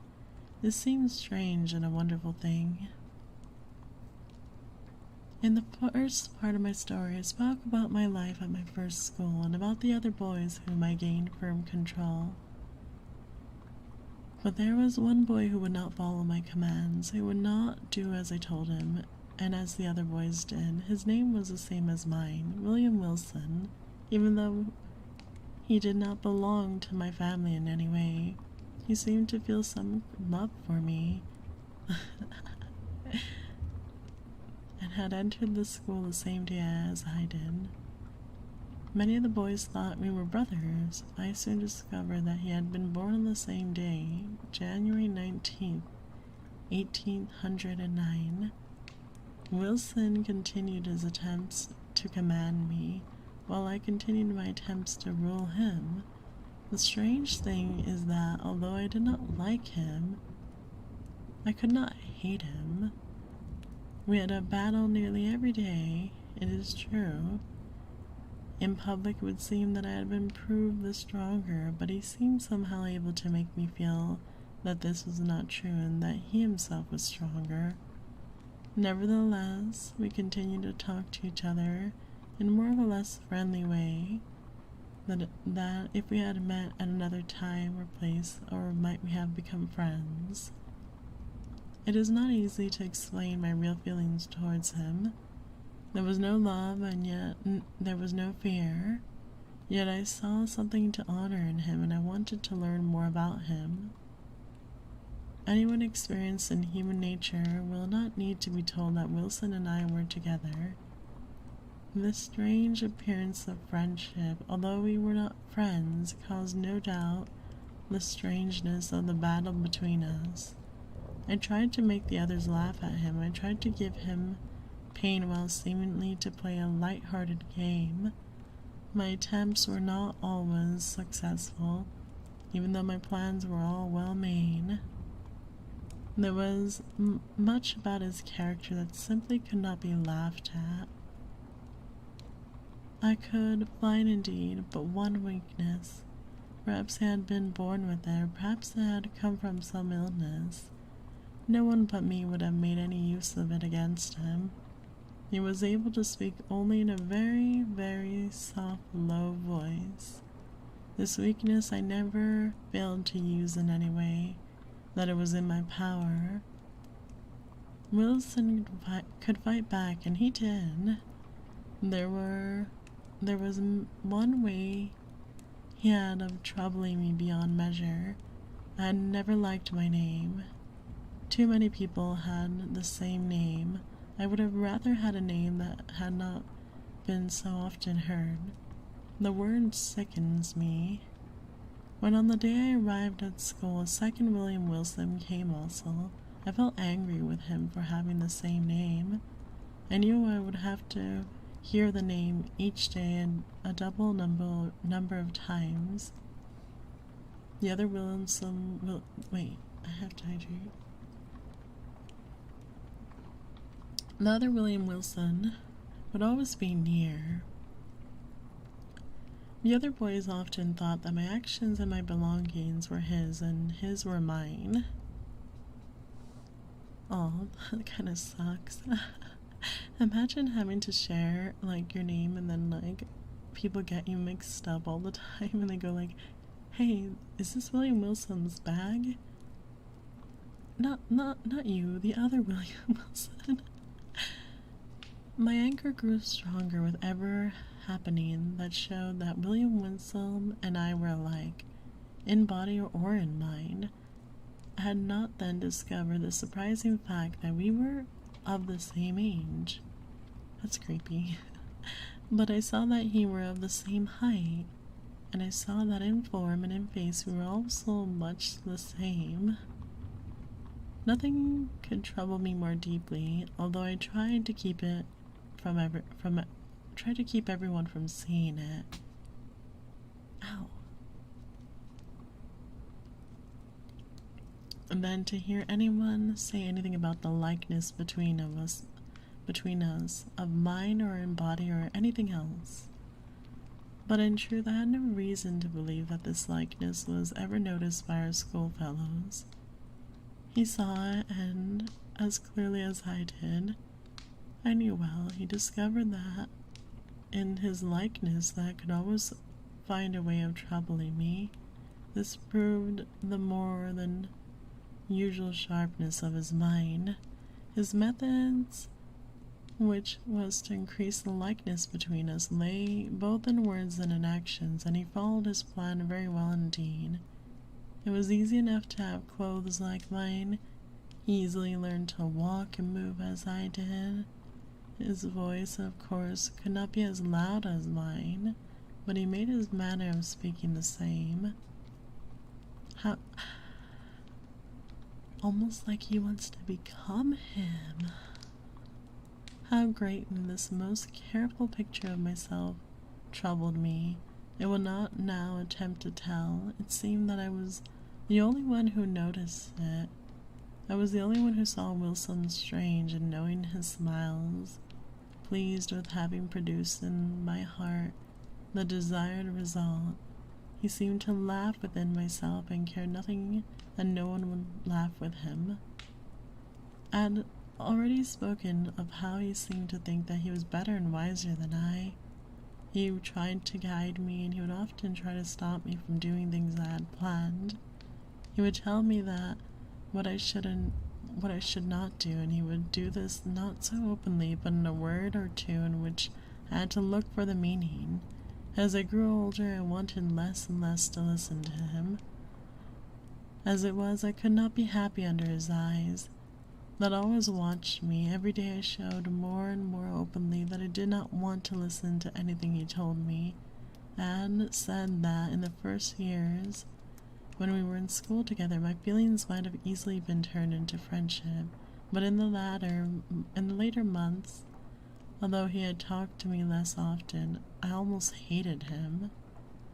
Yet, let me be fair to him. I can remember no time what he told me was not wiser than would be expected from one of his years. His sense of what was good or bad was sharper than my own. I might today be a better and happier man if I had been often more done what he said.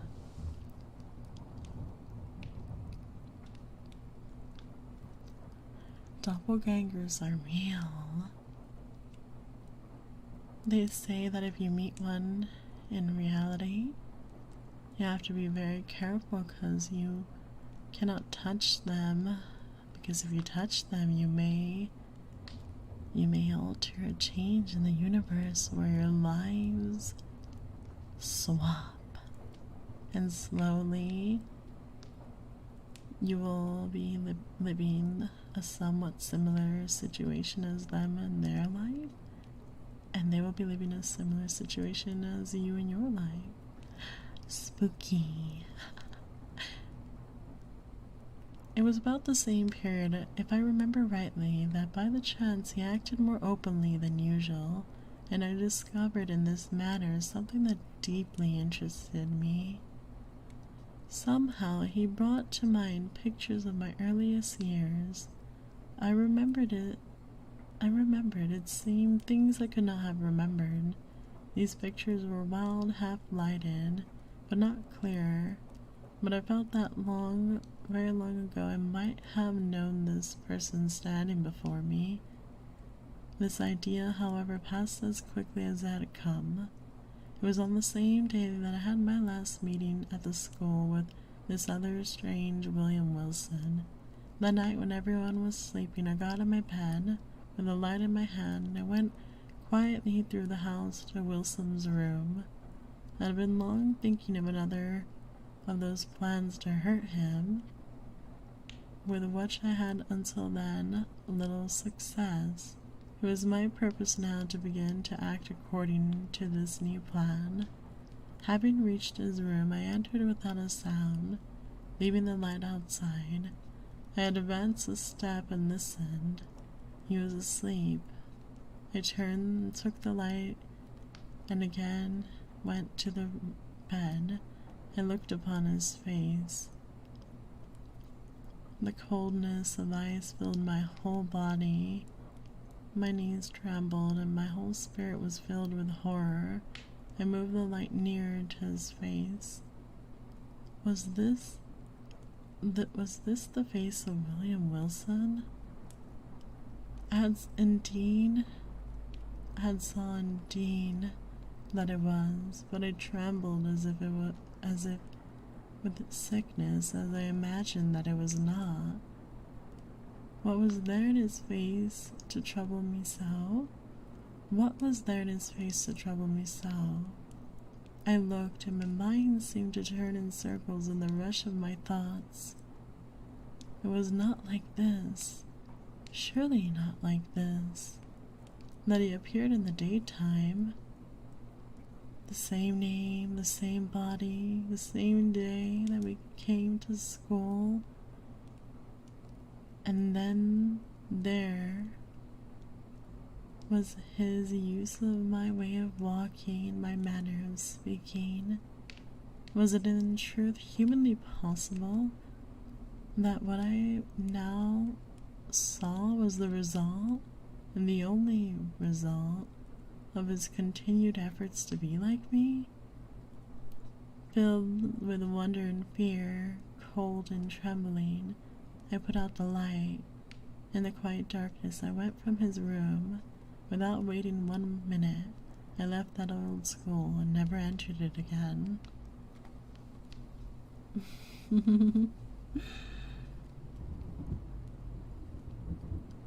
Part 3. You will remember that in the last part of my story, I told you of my experiences in my first school. I spoke of my early meetings with a boy who looked and behaved as I did, whose name was even the same as mine, William Wilson.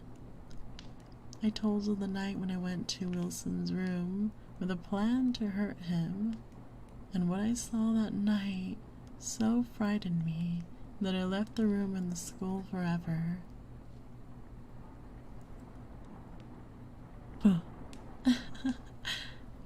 As I stood looking down at his sleeping form, in the face I might have been looking at myself as I stood down looking at his sleeping form and face, it felt as though I might have been looking at myself in a looking glass. It was not like this, surely not like this, that he appeared in the daytime. The same name, the same face, the same body, the same day of coming to school. That his use of way of walking and my manner of speaking, was it in truth humanly possible that didn't I read? Oh, it's a yeah. Was in truth humanly possible that what I now saw was the only result of his continued efforts to be like me?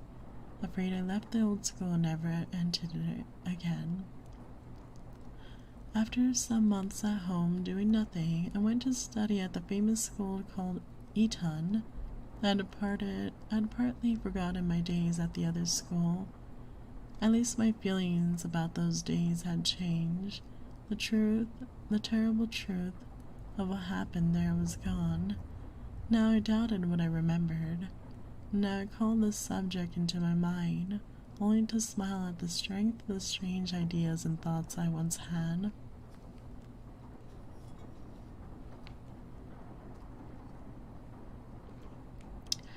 My life at Eton did not change this view. The fool's life into which I carelessly threw myself washed away everything that was valuable in my past. I do not wish, however, to tell here the story of my wrongdoing which went against every law of the school and escaped the watchful eyes of all teachers. 3 years of this had passed, and I had grown much larger in body and smaller in soul.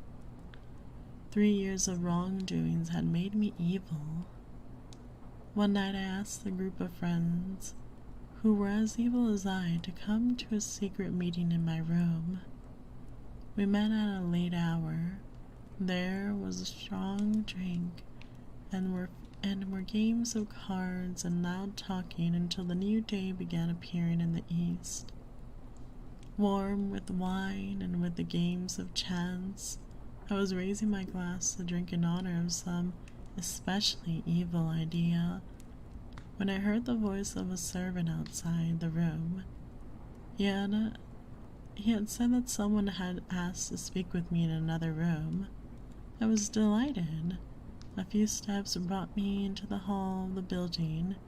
In this room no light was hanging, but I could see the form of a young man, about my own height, wearing clothes, oh no, like those I myself was wearing. His face I could not see. When I had entered, he came up to me quickly, taking me by the arm, and he softly said in my ear, "William Wilson."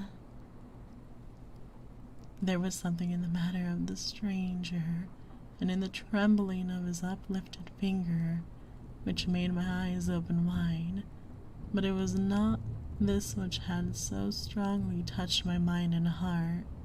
It was the sound of those two simple, well-known words, William Wilson, which reached into my soul before I could think again and speak. He was gone. For some weeks I thought about this happening. Who and what was this Wilson? Where did he come from? And what were his purposes? I learned that for family reasons he had suddenly left the other school on the afternoon of the day I myself had left it. But in a short time I stopped thinking about the subject, and I gave my thought to plans for study at Oxford University. There I soon went, and my father and mother sent me enough money to live like the sons of the richest families in England. Now my nature showed itself with double force. I threw aside all my honor among who spent too much money. I spent more, and I added new forms of wrongdoing to the older ones, to the older already known at the university. And I still felt lower, although it may not be easily believed that it is a fact that I forgot my position as a gentleman. I learned and used all the evil ways of those men who live by playing cards. Like such skilled gamblers, I played to make money. My friends trusted me, however. To them I was the laughing but honorable William Wilson, who freely gave gifts to anyone and everyone, who was young and had some strange ideas, but who never did anything really bad. For 2 years I was successful in this way. Then a young man came to the university, a young man named Glendinning,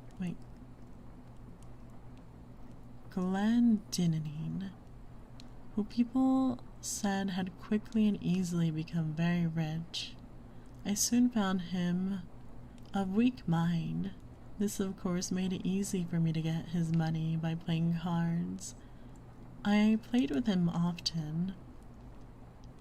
At first, with gambler's usual skill, I let him take money from me. Then my plans were ready, and I met him one night in the room of another friend. Mr. Preston. A group of 8 or 10 persons were there. By my careful planning, I made it seem that it was that it was a chance that... Wait, sorry, give me a moment.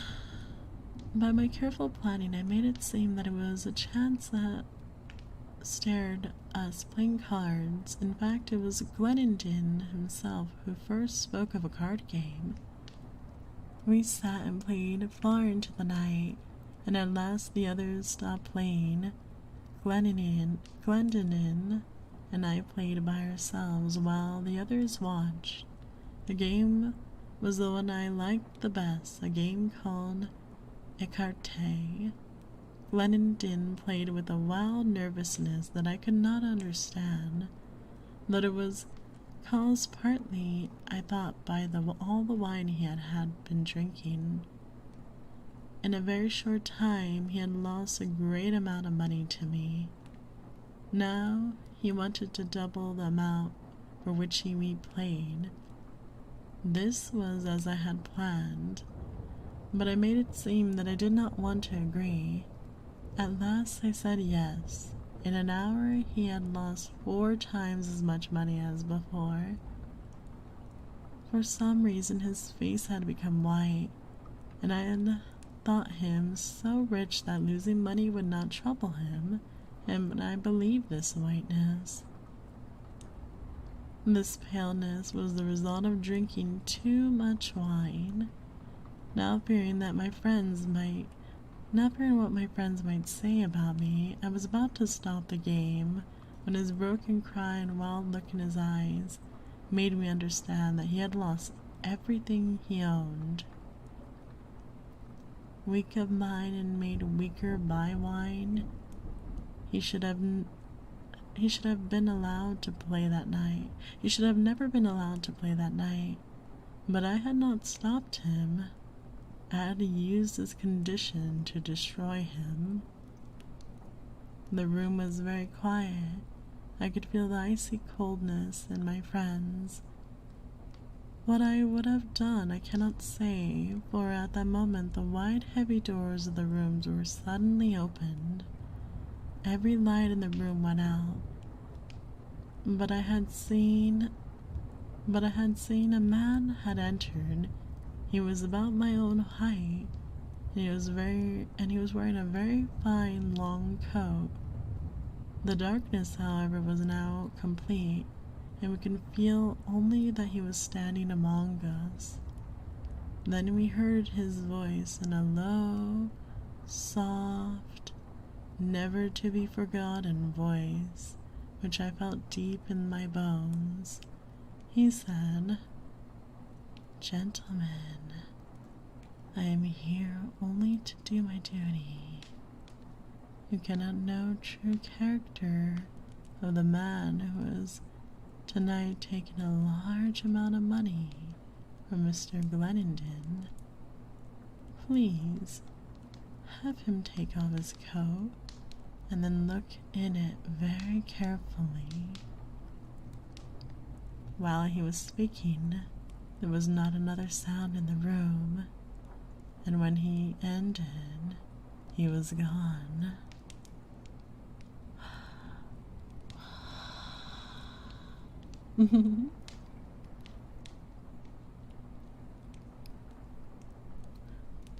Part 4.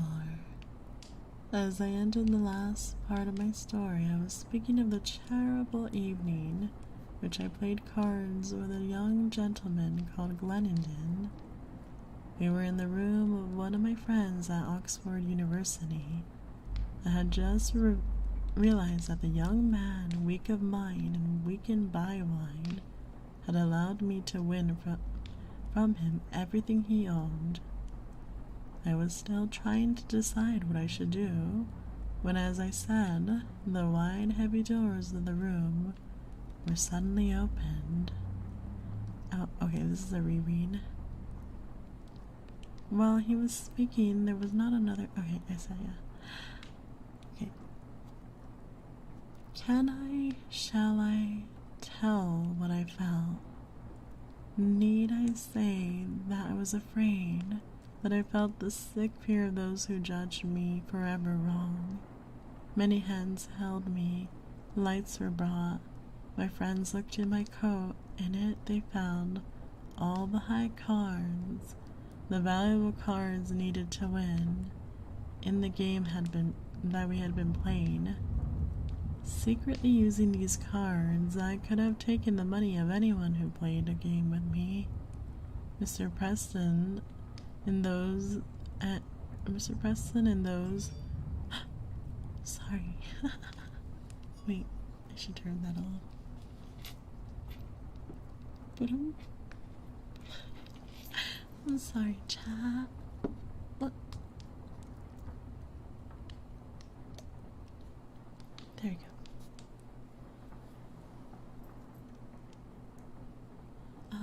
I could have taken the money of anyone who played a game with me. Mr. Preston, in whose room we were in, then said, "Mr. Wilson, this is yours." He lifted from the floor a fine, warm coat and said, "We shall not look in this to prove again what we have proved already. We have seen enough, you will understand. I hope the need for you to leave the university. At the very least, you must leave my room, and leave it now."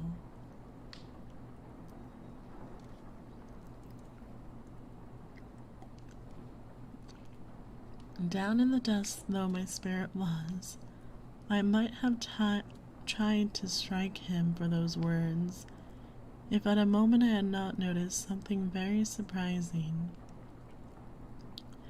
My coat had cost more money than most men can spend, and it had been made especially for me. It was different, I thought, from every coat in the world. When therefore Mr. Preston gave me the coat which he had picked up from the floor, I saw with terror that my own was...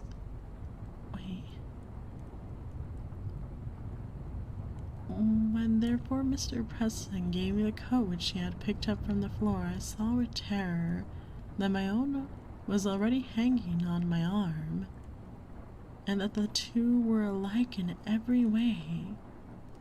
I remember that the strange being who had so mysteriously entered and left the room had a coat. No one else in the group had been wearing one. I placed the coat offered by Preston over my own, and I left his room. The next morning, I began a hurried journey away from Oxford University. I ran, but I could not escape. I went from city to city, in each one Wilson appeared. Paris, Rome, Vienna, Berlin, Moscow. He followed me everywhere. Years passed, and I went to the very ends of the earth. I ran in fear, as if running from a terrible sickness, and still he followed. Again and again I asked, "Who is he? Where did he come from? What is his purpose?" But no one answered. But no answer was found. And when I looked with the greatest care at the methods of his watch over time, I learned a little. It was noticeable indeed that when he appeared, it was only to stop me in those actions from which evil might result. But what right did he have to try to control me? I also noticed that he always wore clothes the same as mine. He had no longer let me see his face. Did he think I would not know him? He destroyed my honor at Oxford. He stopped me in my plans for getting a high position in Rome, in my love in Naples, in what he called my desire for too much money in Egypt. Did he think I could fail to see that he was the William Wilson of my schoolboy days? The hated and feared William Wilson? But let me hurry to the last scene in my story. Until now, I had not tried to strike back. He was honorable and wise, and he could be everywhere, and he knew everything. I felt such wonder and fear of him that I believed myself to be weak and helpless. Though it made me angry, I had done as he desired, but now I wanted more and more to escape his control. As I began to grow stronger, it seemed to me that he began to grow weaker, and I felt a burning hope in my deepest thoughts as I decided I was going to be free. It was Rome during the Carnival of 1835 that I went to a dance in the great house of the Duke di Brolingo. I had been drinking more wine than is usual, and the room seemed very crowded and hot. I became angry as I pushed through the people. I was looking, let me know, not say why. I was looking for the young, the laughing, the beautiful wife of old Di Brolingo. Suddenly I saw her, but as I was trying to get through the crowd to join her, I felt a hand placed upon my shoulder, and that ever-remembered quiet voice in my ear. In a wild anger, I took him in a strong hold. Wilson was dressed as I had expected, like myself, in a rich coat of blue. Around his body was a band of red cloth from which hung a long, sharp sword. A mask of black cloth completely covered his face. "You again," I cried, my anger growing hotter with each word. "Always you again. You shall not hunt me like this until I die. Come with me now, or I will kill you where you stand." I pulled him after me into a small room nearby, and I threw him against the wall and the closed door. I commanded him to take his sword in hand. After a moment, he took it and stood waiting, ready to fight. The fight was short indeed. I was wild with hatred and anger. In my arm I felt the strength of 1,000 men.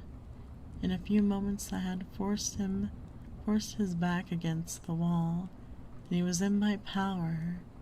Quickly, wildly, I put my sword's point again and again into his heart. At the moment I heard that someone was trying to open the door, I hurried to close it firmly,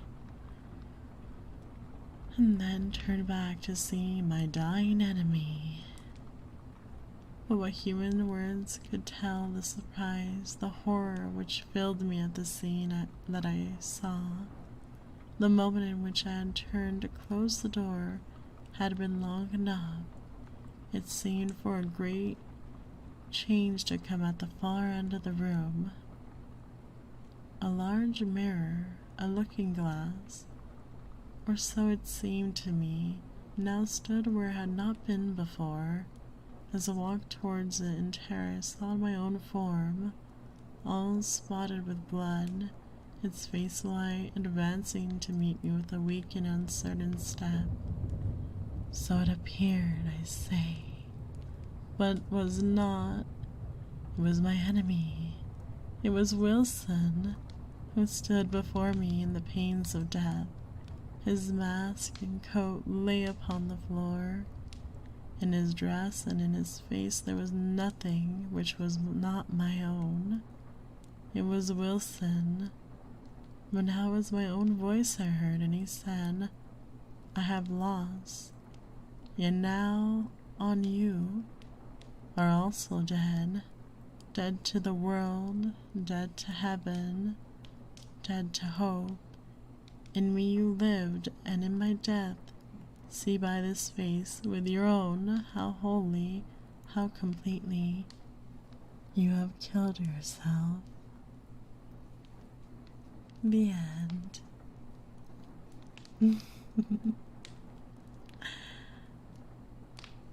I really like William Wilson.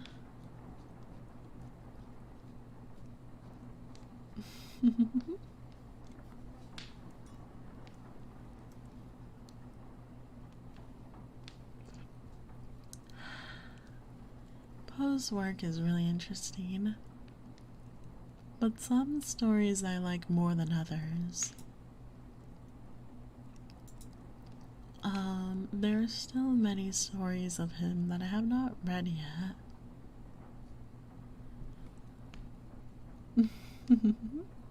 Yeah. It's really interesting. You liked it, sweeties? I'm glad to hear.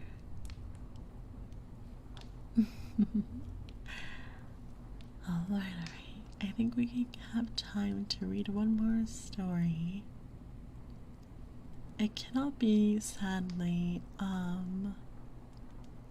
it can't be the one that you recommended, Cat, because it's a very long story. I know, sweeties. Do you want me to read,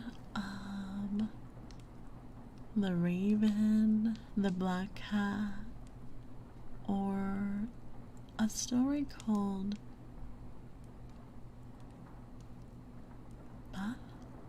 Baroness?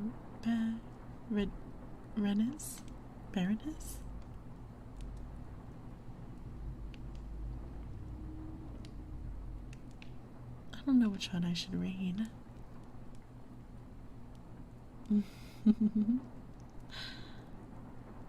Oh, I'm so glad to hear that, sweetie. It makes me happy that I can make you guys really comfy.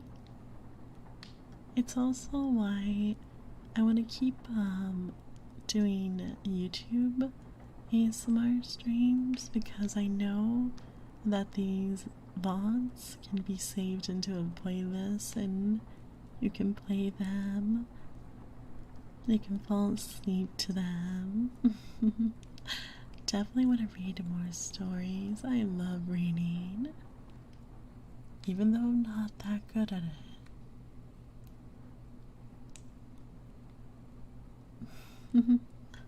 Maybe next time, Cat, but I would love to read it.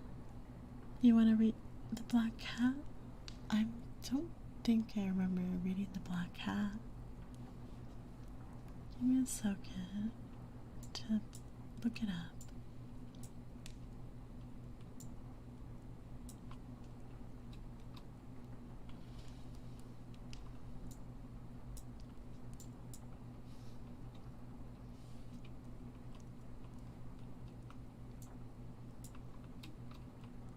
Thank you.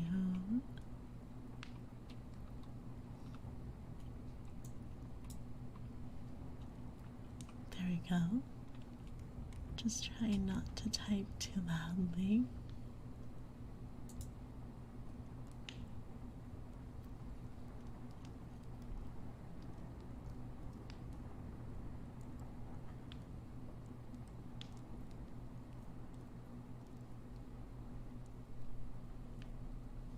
Okay, we'll read The Black Cat. The Black Cat. Tomorrow I die. Tomorrow I die. And today I want to tell the world what happened, and thus perhaps free my soul from horrible weight from horrible weight which lies upon it. But listen, listen, and you shall hear now how I have been destroyed. When I was a child, I had a natural goodness of soul, which led me to love animals, all kinds of animals, but especially those animals we call pets, animals which have learned to live with men and share their homes with them.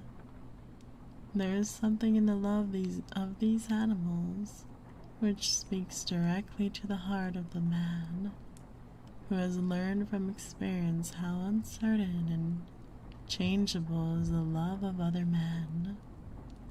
I was quite young when I married. You'll understand the joy I felt to find that my wife shared with me my love of animals. quickly, she got for us several pets of the most likable kind. We had birds, some goldfish, a fine dog, and a cat. The cat was a beautiful animal of unusually large size and entirely black. I named the cat Pluto, and it was the first pet I liked the best. I alone fed it, and it followed me all around the house. It was even with difficulty that I stopped it from following me through the streets. Our friendship lasted in this manner for several years, during which, however, my own character became greatly changed. I began to drink too much wine and other strong drinks, and as the days passed, I became less loving in my manner. I became quick to anger, and I forgot how to smile and laugh. My wife, yes, and my pets too, all except the cat, were made to feel the change in my character. One night I came home quite late from the inn, where I now spent more and more time drinking. Walking with uncertain step, I made my way with effort into the house. As I entered, I saw, or thought I saw, that Pluto the cat was trying to stay out of my way, to avoid me.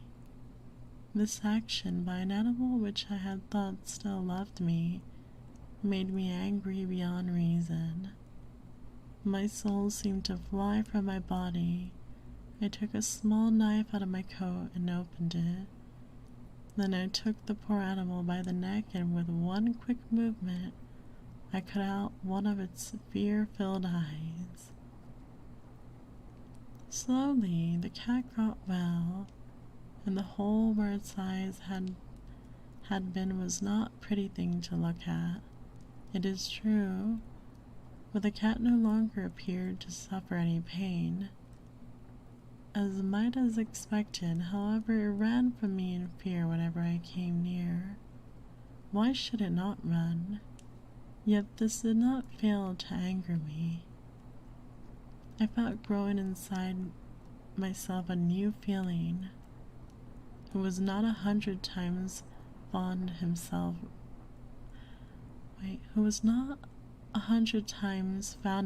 doing wrong, doing some evil thing for no other reason than because he knew he should not? Are not humans at all times pushed, ever driven in some unknown way to break the law just because we understand it to be the law? One day, in cold blood, I tied a strong rope around the cat's neck, and taking it down into the cellar under the house, I hung it from one of the wood beams above my head. I hung it there until it was dead.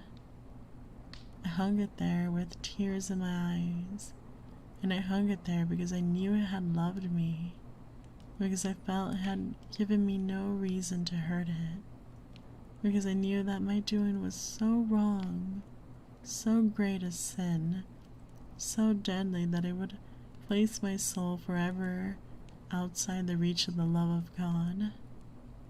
That same night, as I lay sleeping, I heard through my open window the cries of our neighbors. I jumped from my bed and found that the entire house was filled with fire.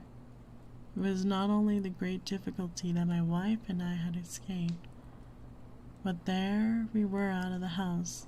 All we could do was stand and watch it burn to the ground. I thought of the cat as I watched it burn, the cat whose dead body I left hanging on the cellar. It seemed almost that the cat had in some mysterious way caused the house to burn, so that it could take me to pay for my evil act, so that it could take revenge upon me. Months went by, and I could not drive the thought of the cat out of my mind. One night I sat in the inn, drinking as usual. In the corner I saw a dark object that I had not seen before. I went over to see what it could be. It was a cat. A cat almost exactly like Pluto.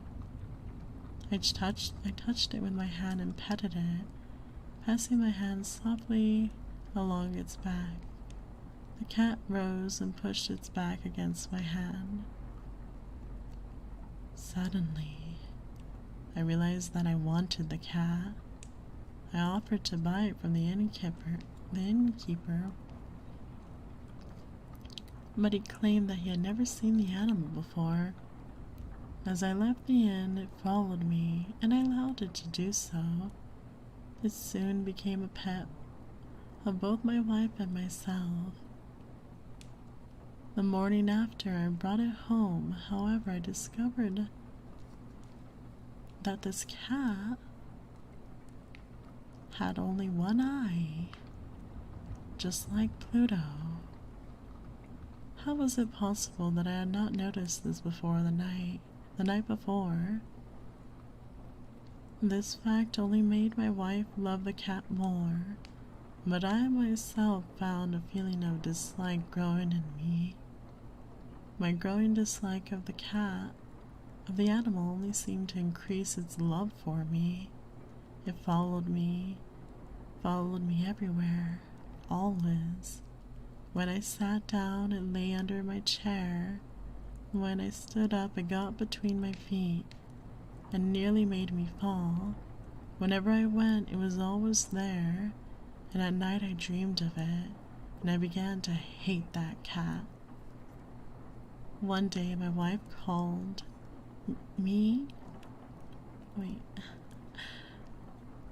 One day my wife called to me from the cellar of the old building where we were now forced to live. As I went down the stairs, the cat, following me as always, ran under my feet and nearly threw me down. In sudden anger, I took a knife and struck wildly at the cat. Quickly, my wife put out her hand and stopped me. This only increased my anger, and without thinking, I turned and put the knife point deep into her heart. She fell to the floor and died without a sound. I spent a few moments looking for the cat, but it was gone, and had other things to do, where I knew I must do something with the body, and quickly. Suddenly, I noticed a place in the wall of the cellar where the stones had been added to the wall to cover an old fireplace which was no longer wanted. The walls were not very strongly built, and I found I could easily take down the stones. Behind them there was, as I knew, there must be a hole just big enough to hold the body. With much effort, I put the body in and carefully put the stones back in place. I was pleased to see that it was quite impossible for anyone to know that a single stone had been moved. Days passed. Still, there was no cat. A few people came and asked about my wife, and I answered them easily. Then one day, several officers of the police came. Certain that they could find nothing, I asked them in and went with them as they searched. Finally, they searched the cellar from end to end, and I watched them quietly, and as I expected, they noticed nothing. But as they started up the stairs, I felt myself driven by some unknown inner force to let them know, to make them know that I had won the battle. The walls of this building, I said, are very strongly built in a fine old house, and as I spoke, I struck with my stick that very place in the wall behind which was the body of my wife. Immediately, I felt a cold feeling up and down my back, and as we heard coming out of the wall itself a horrible cry. For one moment short, the officers stood to look at each other, then quickly they began to pick at the stones, and in a short time they saw before them the body of my wife, black and dried with blood and smelling of decay. On the body's head, its one eye filled with fire, its wide open mouth the color of blood, sat the cat crying out its revenge. The end. It's actually kind of a scary story. I have like shivers over my body. Wow. Yeah, the train is in the back.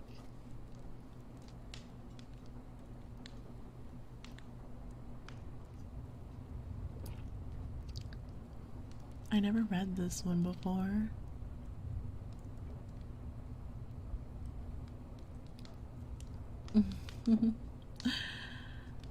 Poe's work is really good.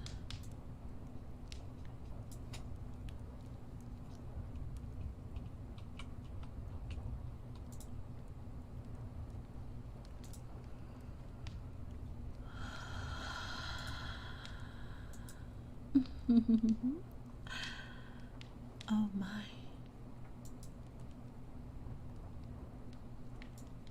Give me a moment to see if I can look up something.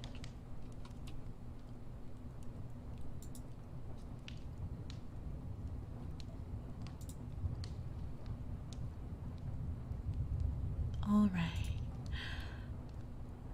The Raven is a poem, so it's not really a short story. I'm very curious to read this last story, but it's going to be very long. But I would like to read it. So, I might read it quicker, though, than usual. Alright. Bernice. Misery is manifold, the wretchedness of earth is multiform, overreaching the wide horizon as the rainbow. Its hues are various as the hues of that arch, as distinct too, yet as intimately blended, overreaching the wide horizon as the rainbow. How is it that from beauty I have derived a type of unloveliness, from the convent of peace, a smell of sorrow, but as in ethics evil is a consequence of good, so in fact out of joy is sorrow born, either the memory of past bliss in the anguish of today, or the agonies which have had their origin in the ecstasies which might have not been. My baptismal name is Egaus, or I think it's not that. Egaus? Egaeus?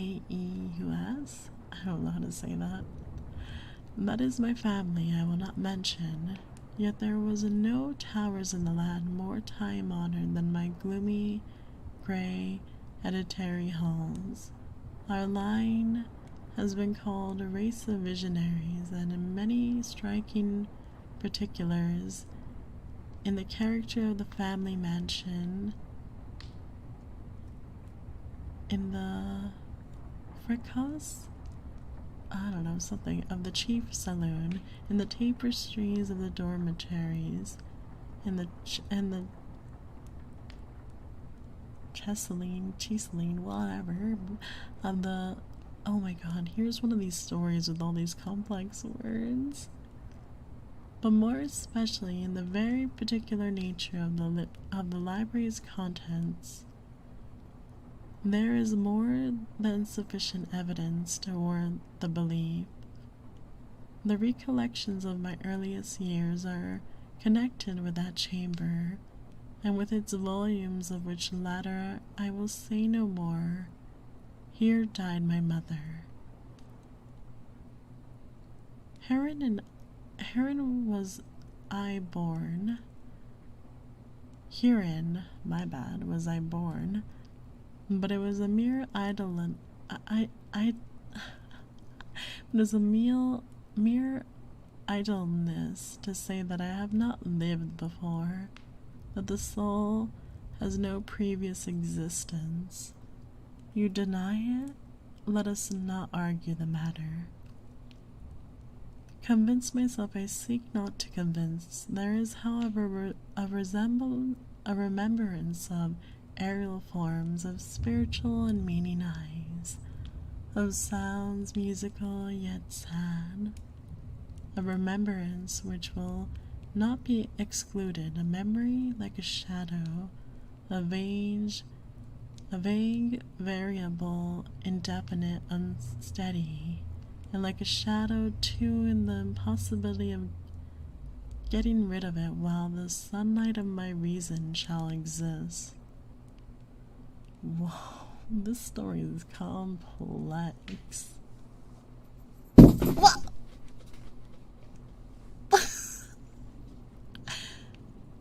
My God.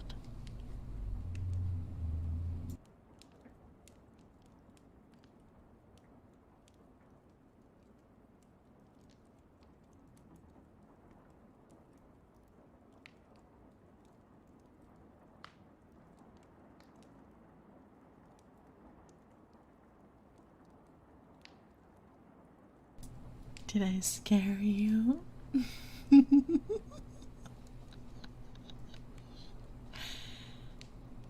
Well, you know, all this scary story reading, needs a little bit of a spook. That was not intentional, I swear.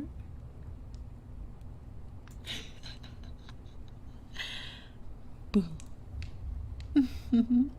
I'm okay, don't worry, sweeties, I am. Yes, I'm okay, don't worry.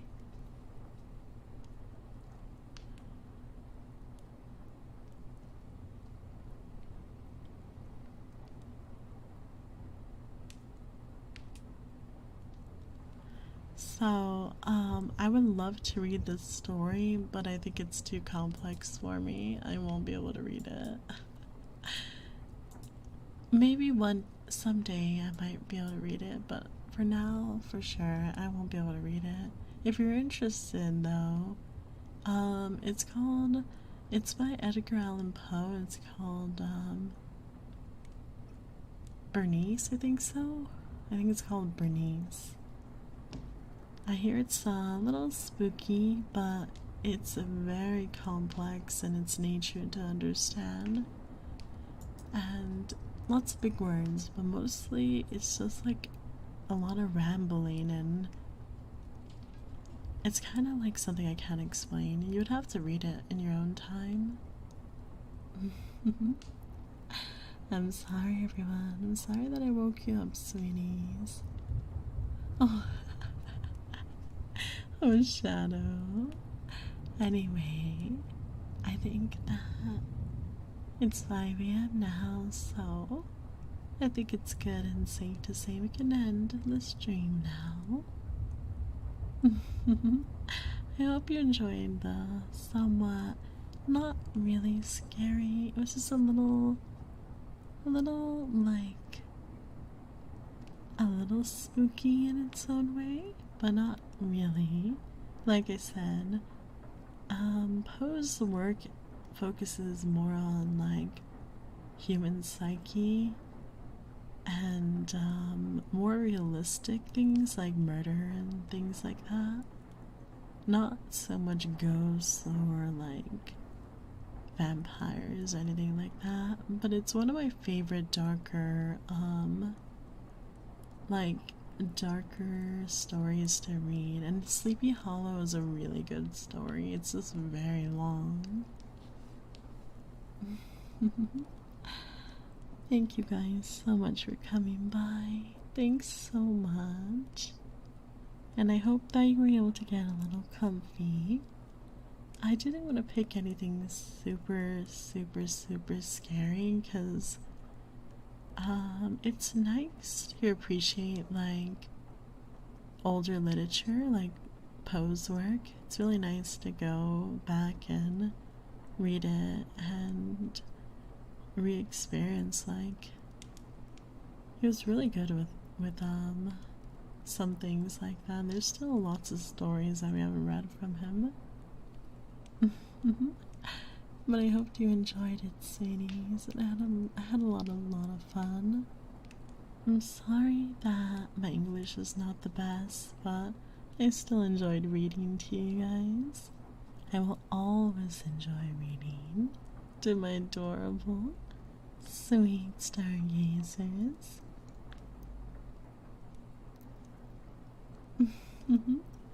Thank you guys so much. And definitely next month we'll be doing something that's not story reading. I'm not sure yet, but I'll make plans for it. I love you guys so much. Never forget that, alright, honeys?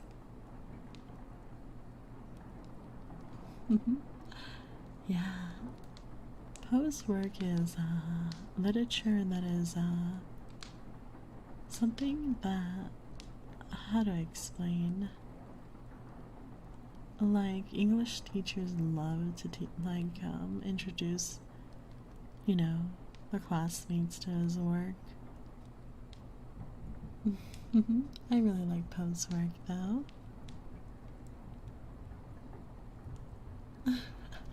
I'm so sorry for the jump scare, but you know, it was a mistake, but I figured, no, it was a good way to end tonight, kind of like a boo, but really unexpected. And I got you, sweetie. Oh, thank you, Captain. I love you guys so much. Thank you for spending time with me. And I will be seeing you guys later on today for some JoJo.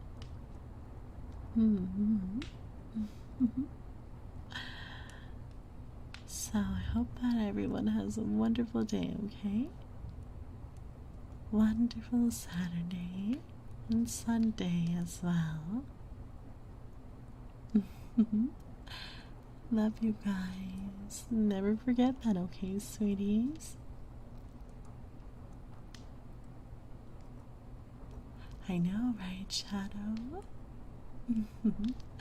I know. Sneaky.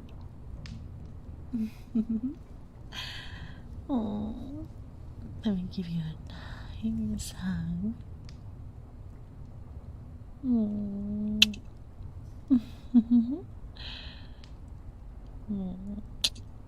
Love you. Have a wonderful, wonderful weekend. Take care of yourself. Okay. I love you. Thank you for coming by, sweeties. I'll see you next time.